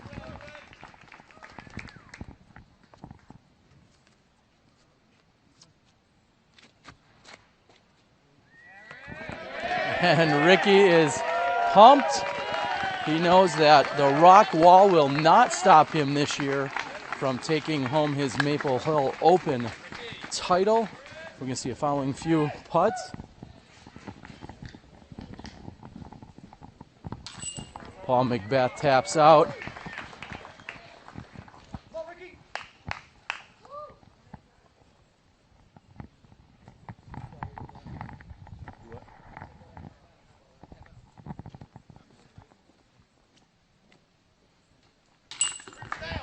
David Wiggins puts in front of the gallery. Gregg Barsby will do the gentleman tap out so that Ricky Wysocki will go last.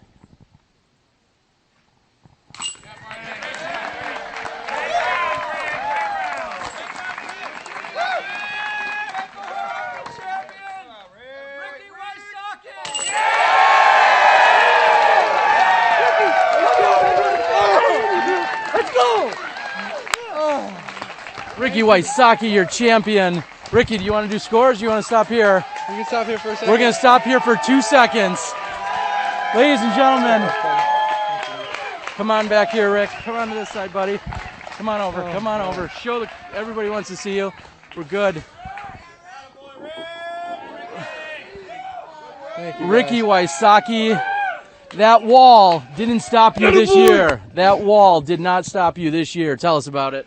Yeah, in the back of my mind, it really, during that round, I hate to say it, but I was thinking about it, and I actually used it to my advantage. I told myself, I said, I want to have at least 2 strokes on this hole this year so there's no deja vu this time.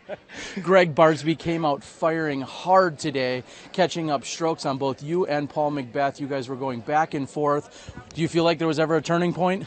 Yeah, I mean, the putt I hit on 13 towards the water, Barsby had all the momentum going into that hole. And I knew I had to do something. I couldn't just coast into the 18th hole here.